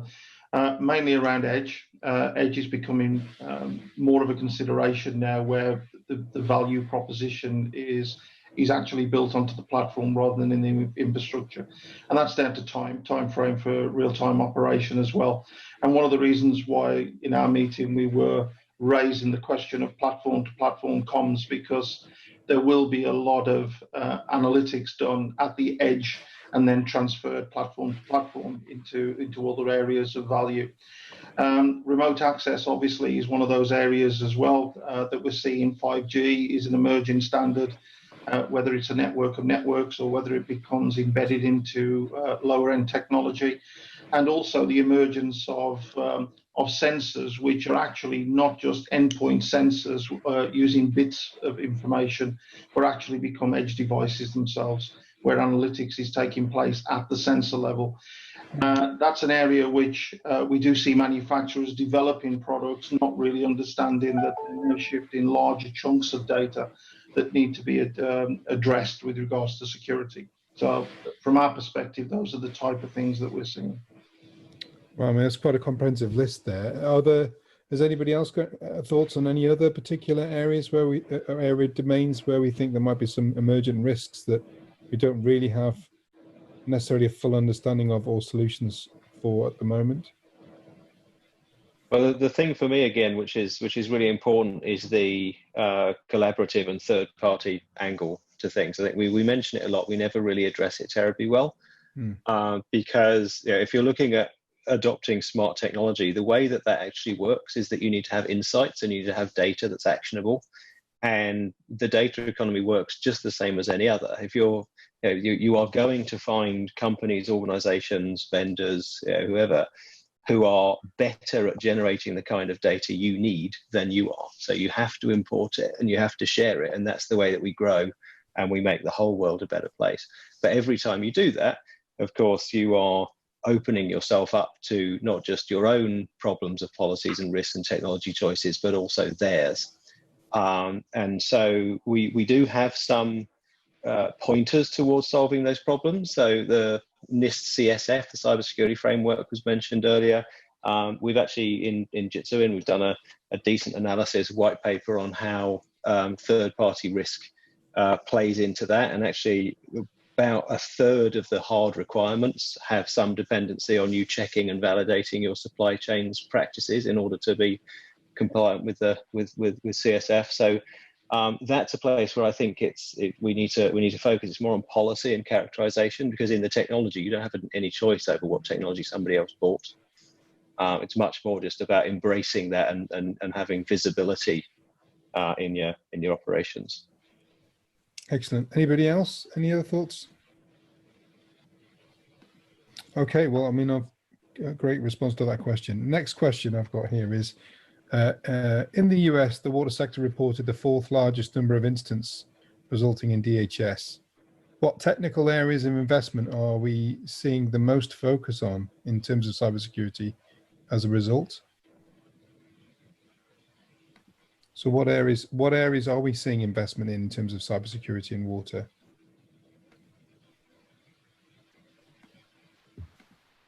Do you want me to answer that, Paul? I know I'm not kind of on your panel, but I could give you a view. I am scanning through to see if there's anybody Do it, Steve. in the mix who's had that experience. Sorry to hijack this panel after hijacking the last one. So I guess for me, we look at the world in almost 2 lenses, which is our old style OT assets that sit on a site without a significant network connection to the internet or to any other site other than a closed network. And then we look at most of our investment going into those assets that aren't like that. So we're looking at securing the new world connected assets, looking at building secure networking and a kind of an archetype of what a connected site looks like, and building a robust set of security principles around that to kind of manage that risk that says you've got disconnected or pseudo disconnected sites and highly connected sites. And how do we manage that? Well, we invest on the new connected site because it has a much greater exposure and a much larger risk. Not to say that there's no investment on the other sites or no risk, but you have to cut your cloth and put your money where your risk is. I think the other space we're looking at is those common platforms for innovation. So how do we take lots of small innovations and lots of small requests for data from systems and build a common model to route that traffic and that connection through one place, so we understand what the security looks like for that model, and secure that, rather than trying to secure 150 different innovation schemes. So when you say innovation schemes, are we really talking about sort of cloud-based data archives that are taking mixed data from different types of sensors? And in some cases, yeah, and in other cases, we're talking about sensors that have control capability and automated control based on sensor and action, right through to submarine sonar systems to identify leaks and taking that data and analyzing it, or looking at temperature stats, or it's kind of everything on our operational assets, just trying to build a single view of how do we frame what we're doing with those things. I think resource and NIS compliance is the other areas of spend. So kind of what's your NIS directive compliance like, and where do you need to spend money to either maintain or enhance it? And I have to go, that's very helpful, Steve. I have to go back to the panel and ask you in the context of that, is that what you're seeing in terms of, broader, the water industry, a whole, multiple water companies, are they behaving in a similar way, or are they quite different in their approach to investment in cybersecurity? Yeah, I'll jump in and comment briefly here in what I'm seeing. So I would agree with that perspective. I think, as I think about the question, I think, the first step forward in spend for a lot of organizations is a step backwards, right? To do an audit, to understand what their risk profile is, so they can, like Steve mentioned, figure out where to put their resources. So, undergoing things like modernization efforts and having that framework is important, but a lot of folks are just taking that step back and trying to figure out where is my level of concern. Maybe I need to take a fresh look at that and then applying. I mean, just it's an interesting kind of perspective, and I'll be interested to know what people's views are. Are water companies genuinely, holistically, typically reviewing and taking snapshots of where they're at? Do they actually invest regularly in auditing? Is this a kind of cyclical routine that people go through? I mean, I'm assuming there's lots of different types of audits and processes for different aspects of the business. It's not just a holistic cybersecurity audit, or is it one homogeneous review that takes place, or is it different departments that are looking at different aspects of security?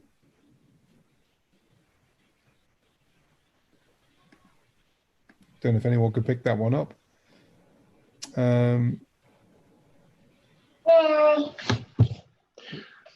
in the absence of anybody else, I can have another go. So I think yes, to some degree, there's a kind of overarching traditional accountancy firm type audit.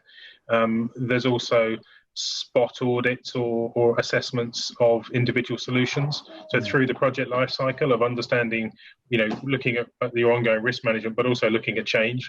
So when a new system goes in, what does that look like? And that spawns a set of work that flows in, as well as penetration testing, ethical hacking, vulnerability management, and the sort of routine. So it's kind of your either or question. The answer is yes. It's from the top down and also from individual solutions outwards. Just trying to find a balance of trying to do a bit of everything. Thanks very much. Okay, I've got a question for John Geeter as well, actually. Unless there's somebody else wants to chip in on that last question before we move on. I was just going to say the majority of conversations that we get involved in within the water industry is generally technology based. We're now seeing we're working with one particular water company where they've gone through the technology requirements and developed their understanding of their approach and developed their own blueprint of what their architectures in the OT system will be like. And now they're moving to the maturity side. They're looking at their processes and governance, developing their infrastructure to take advantage now of the technology they're installing and moving forward. But it's a long process. It's a process that affects the DNA of the company itself. It's getting people to take ownership, especially through the various quality gates, as well as you develop projects and project control. And again, we do offer input into those customers as to what we did and the journey we went on. So we have implemented our own internal policies, for example, since 2014. And that's all based on 62443. So again, we can help customers, and we've had those conversations with customers because we've had to do that ourselves in our own manufacturing base and the way we've had to implement it into our processes. But it is something that is, and I think the comment made by Steve there, it's something that has to be worked on and then built in, and it has to be a top-down, bottom-up, side-to-side involvement of all those individuals that ultimately have a decision-making input into that process.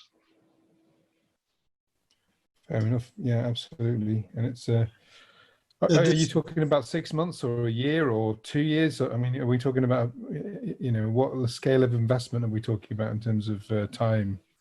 Well, I'll give you an example of Siemens. So after Stuxnet, we had 2 years where we reevaluated the requirements for the company as a whole. We had 7 people involved in security in 2010 at Stuxnet. We now have 3,800 people globally involved in security, whether that's in product development, processes, internal processes, as well as our product and product solutions.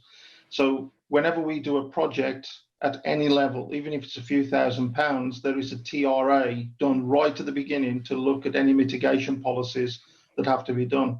We then hand that over within the technical file, and I'm sure that that's what you will see with the involvement of safety and security coming together, is that the requirements of the technical file will become more stringent. Yeah. Thank you very much for that. I really appreciate that response, Paul. That's very comprehensive. Last question we're going to have time for, I think, is one that's come in around a common theme we've heard today, which is around common language and understanding across IT and OT. Which is obviously a known issue. How can we practically enable more integrated approaches to cybersecurity? So I hear an awful lot of people talking about we need to integrate approaches, we need to integrate teams, we need to have cyber more sort of front and central in terms of operations, right through to sort of leadership positions. What can we practically do, and what's realistically going to happen? I mean, you know, I'm assuming that we aren't really going to radically change the infrastructure of business teams, or are we? I mean, so what do we think will likely be seen? Well, I think I can jump in on this one. I think, and of course with COVID-19, it's difficult, but we're discussing this in the previous breakout room.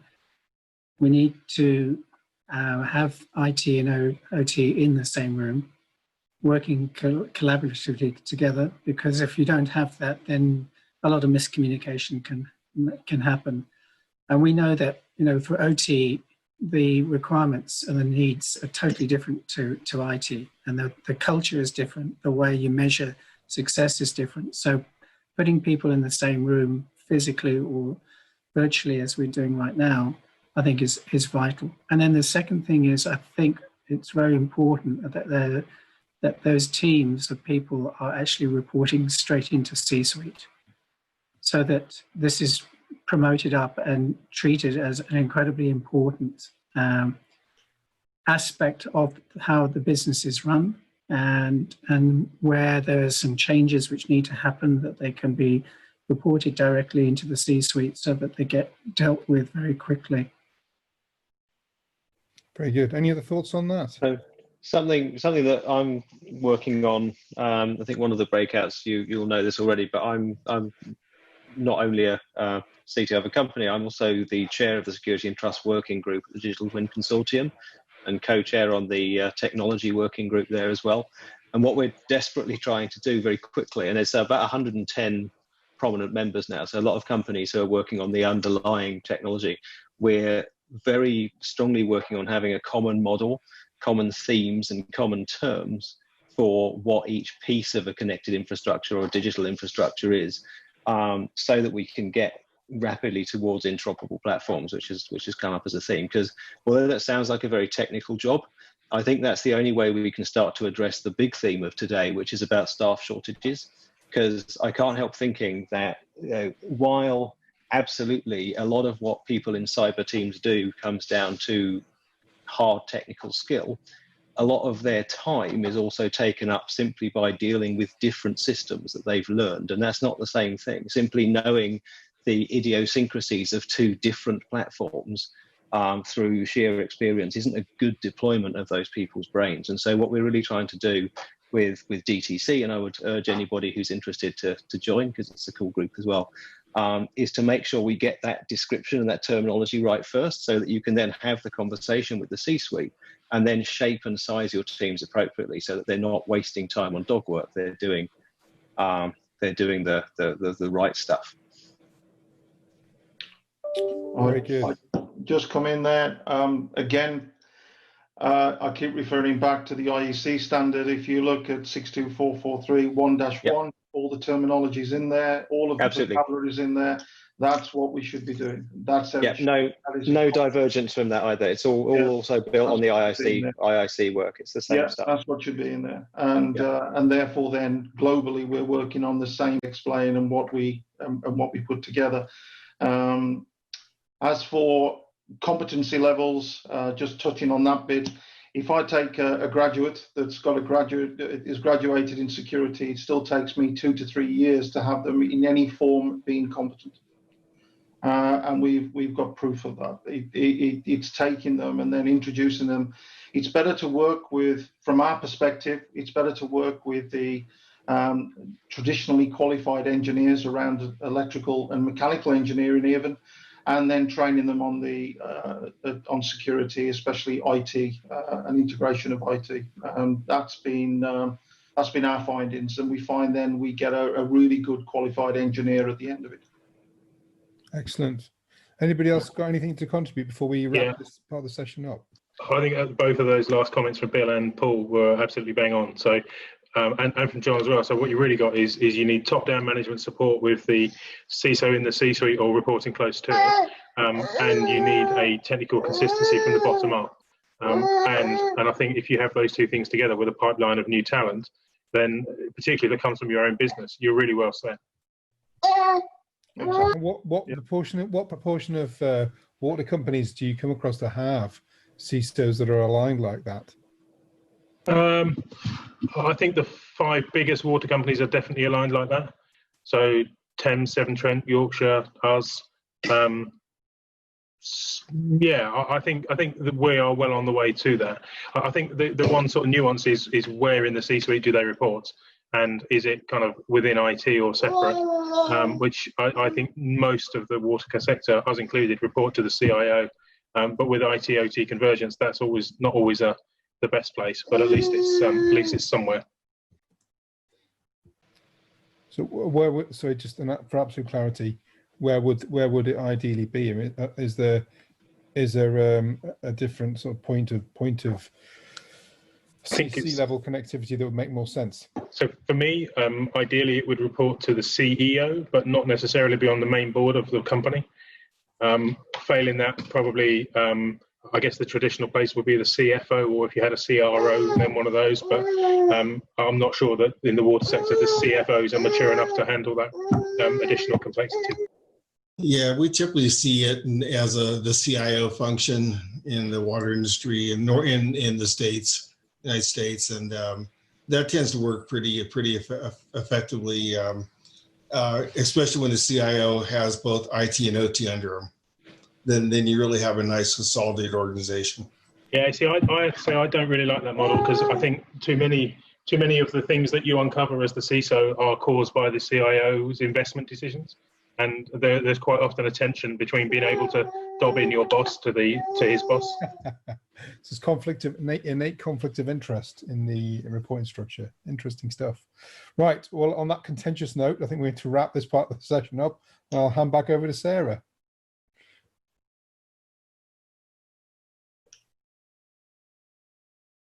Right, thank you very much, Paul. That's been a very rapid insight into a very complex area. We're really grateful for your attention over the last 3+ hours. So what we've done is, I tend to do this in Zoom, but unfortunately the functionality isn't working, so I've come up with a quick fix We have distilled out some of the key points that emerged from the workshops throughout the day, and I've put those into effectively 10 key headers here, looking at profiling or collaborative exercise to develop an ICS layer security blueprint as a white paper, that being one initiative that you may be interested in. The second being the development of new risk profiles for operational technology. The third being best practice in building connectedness between security and innovation. So managing that paradox of newness and experimentation versus risk management, getting a sense of what that will look like practically so that we can be innovative, but also security can be designed in throughout the process. 4, development of best practice in mapping cyber risks and organizational appetite. 5, develop new cyber hygiene rules and training for post-COVID, ever more connected world that we're dealing with, both in terms of our staff, but also with the proliferation of Internet of Things and the other risks that we're having to manage and anticipate. Guidelines in switch from old assets to newer IoT assets.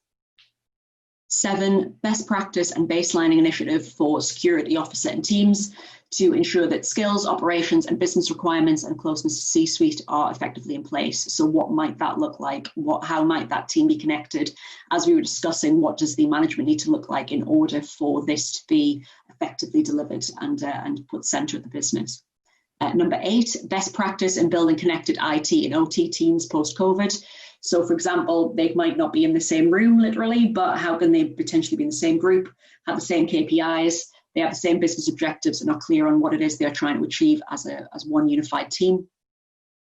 Number 9, rules of best practice development for edge devices. So security is built in terms of both product and communication of those devices. And finally, guidance or rules for interoperability between platforms and security. So confirmation of how data is sent and how platforms are connected. So those are some very broad headings, and what I have done to best enable this between us, I'm going to post within the chat just now. If you could have I'm just seeing my poll window that I can, it looks like I can launch the poll if you want me to press the button. Shall I try? Yes, are you able to do that, Bill? Yeah, I just did. Yes, please do. Can anyone see that? Yeah, I can see it. Great. So can you see those 10 options as a poll vote? Yeah. Oh, yeah. That is great. It's telling me I'm logged on from another device, but if you can all see that, that is great. If anyone has any problems seeing that, let me know. So you should be able to have multiple choices there. So I'd recommend up to 3 and focus your attention on which of those 3 you think are the most valuable. And what I would also say is, this was very quick. It was synthesized briefly during the last conversation. If anything that's crucial you think is missed, please put it in the chat and we will grab that and ensure that it's circulated after the event as well. So we're going to take a quick 5 minutes. And what I'd say is if you vote first, and then we can discuss how these might be developed in a more meaningful way between us once that's taken place. So 3 quick minutes to read through and make your decisions. So just so you know, half the people have now polled. Excellent. Thank you very much. You've been drafted in as a temporary member of the team. Teamwork makes the dream work and all that.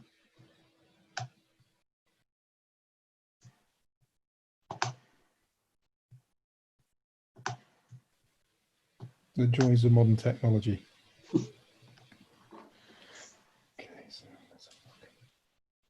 The poll just stopped. Do you want me to relaunch it?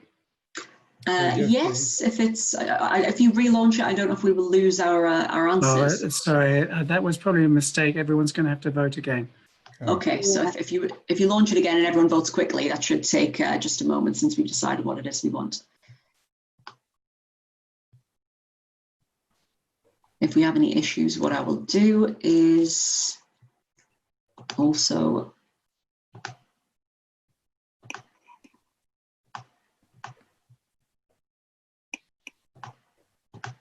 okay.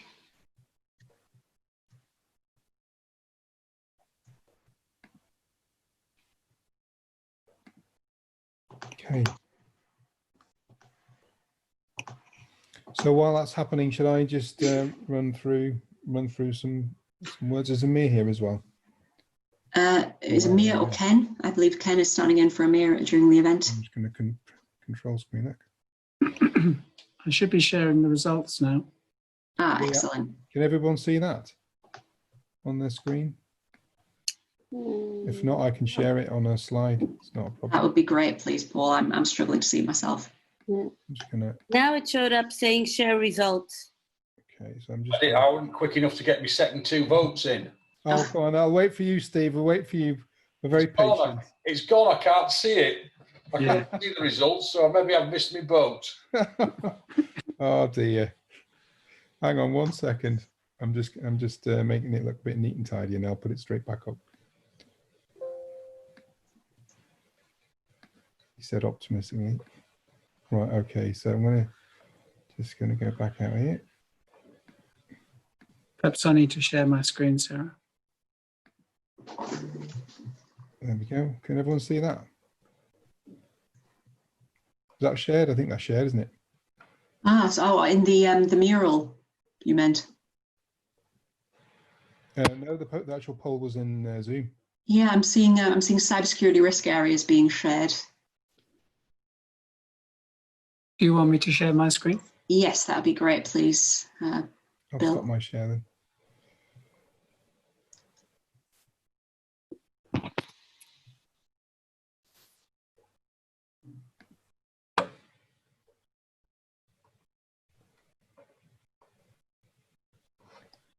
Can't see the results there, Bill. It's coming up. I'll just do it again. Hang on a second.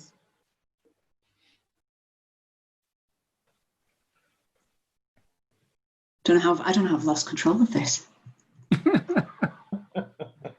Actually, this is somewhat cathartic for me because it's usually me having the issue. So it's good to see that we can other all people... relate. We've all been in this situation.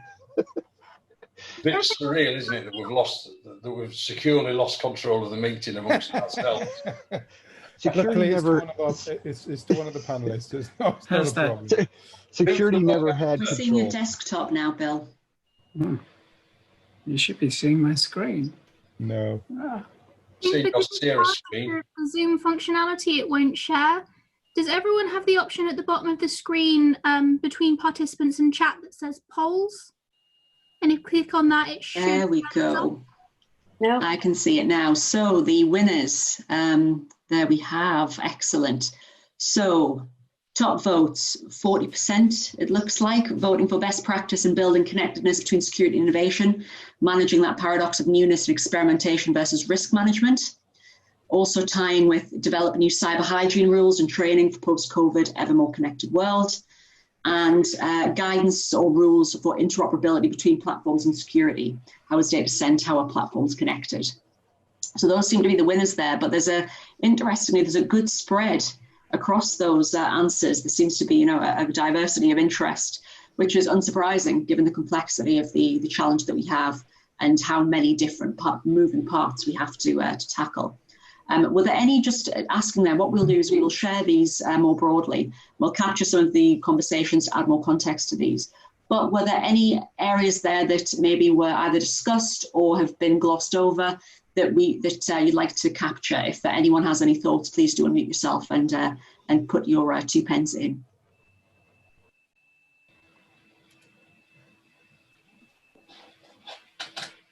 I'm conscious of time, Sarah. I think we need to pass on. We are. So yes, we are running over time now. We really thank you for sticking around and bearing with us for these last technical difficulties. If anyone does have any further thoughts, please do drop them in the chat or drop them to us as organisers in an email. We'll be circulating these outputs and maybe along with some suggestions for next steps that you may want to get involved with. I will share now. Give me 1 moment. I will share my screen so that Paul can wrap up alongside Ken to say thank you for getting involved in the event and telling you some next steps that you can continue to connect with us on to take these conversations further forward. Great. Thank you very much for that, Sarah. Can we go to next slide? Well, one of the things I wanted to highlight was the fact that we're running, if you're interested in the kind of work that we get involved with and possibly interested in broader innovation practice, we're running what is now a completely free innovation masterclass series with 12 international authors on different aspects of innovation. These are 2.5-hour long sessions. They're deep dives into some of the things we've talked about today, skunkworks, developing solutions offline and experimentation like that. Also looking at things like doing innovation partnering and raising funding for doing proof of concepts and trials. We've got dedicated masterclasses on that. So do please reach out to Warren and register for that if you're interested. We only have about 20 seats per event, so quite discreet with 4 panelists for each of those. You also, as part and parcel of that, get access to our innovation intelligence services, which provide sources of funding, innovation funding, and insights into research and technology development programs that are going on that you might be interested in. So it's definitely worth having a look at that program. Have we got the next slide there, Sarah? In terms of what we've been looking at here, as I said, we're very interested and to support emergent projects moving forward. So I'm going to go back to the very beginning, just reiterate, if you have a project where you are looking at possibly collaborating with other people and you want to de-risk that engagement with supply chain partners, bring in funding and organize an effective business case for investment across a community of more than 2 or 3 people or 2 or 3 organizations, then we can definitely help with that. I think the benefit of working with somebody like us to do that is, taking away the time involved in sort of sales and engineering sales or the cost effort of having expensive consultants or senior managers trying to think about building cases and putting together heads of terms and thinking about IP stance and intellectual property rights and all those sorts of things. It's what we do for a living. So if you need some help with that kind of thing, we're happy to move forward with that. And I know we've got some content going into the goodie bag that's coming out of this event as well, where we can start formulating projects. So if you want to one-to-one to chat about that, or if you've got a project in mind, do sort of bear that in mind. I think the other thing I wanted to say while we're here is, and just passing over really to Ken now as well, is that this is just the beginning of a journey.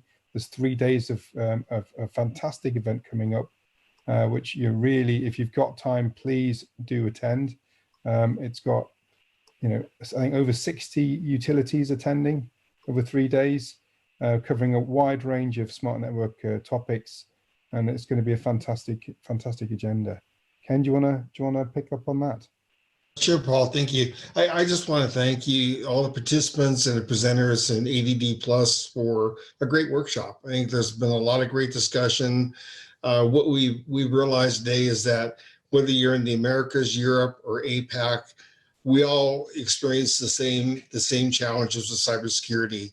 And I think we need to work globally as a group rather than within our smaller regions to really provide the best approach for utilities worldwide to combat this problem, this challenge. And the group's done a great job, and I hope you're able to attend a conference over the next couple of days. It's going to be really good, and look forward to talking to you going forward. Thanks everyone for attending. Heartfelt thanks for everyone making the time. I know it's a long session. Hopefully you've got something out of it. If you do have questions or you want to pick up on some of the conversations that are coming out of this session, please do get back in touch. Don't hesitate. We will be looking to draft a white paper off the back of this, and obviously asking our panelists and speakers to participate in the delivery of that into this community. And hopefully we'll see you again in the not too distant future. Thank you very much. Thank you, everyone. Thanks very much. Yeah, thank you from all of us. Bye. Thank you, everyone. Bye, everybody. Take Everyone. care. Bye-bye.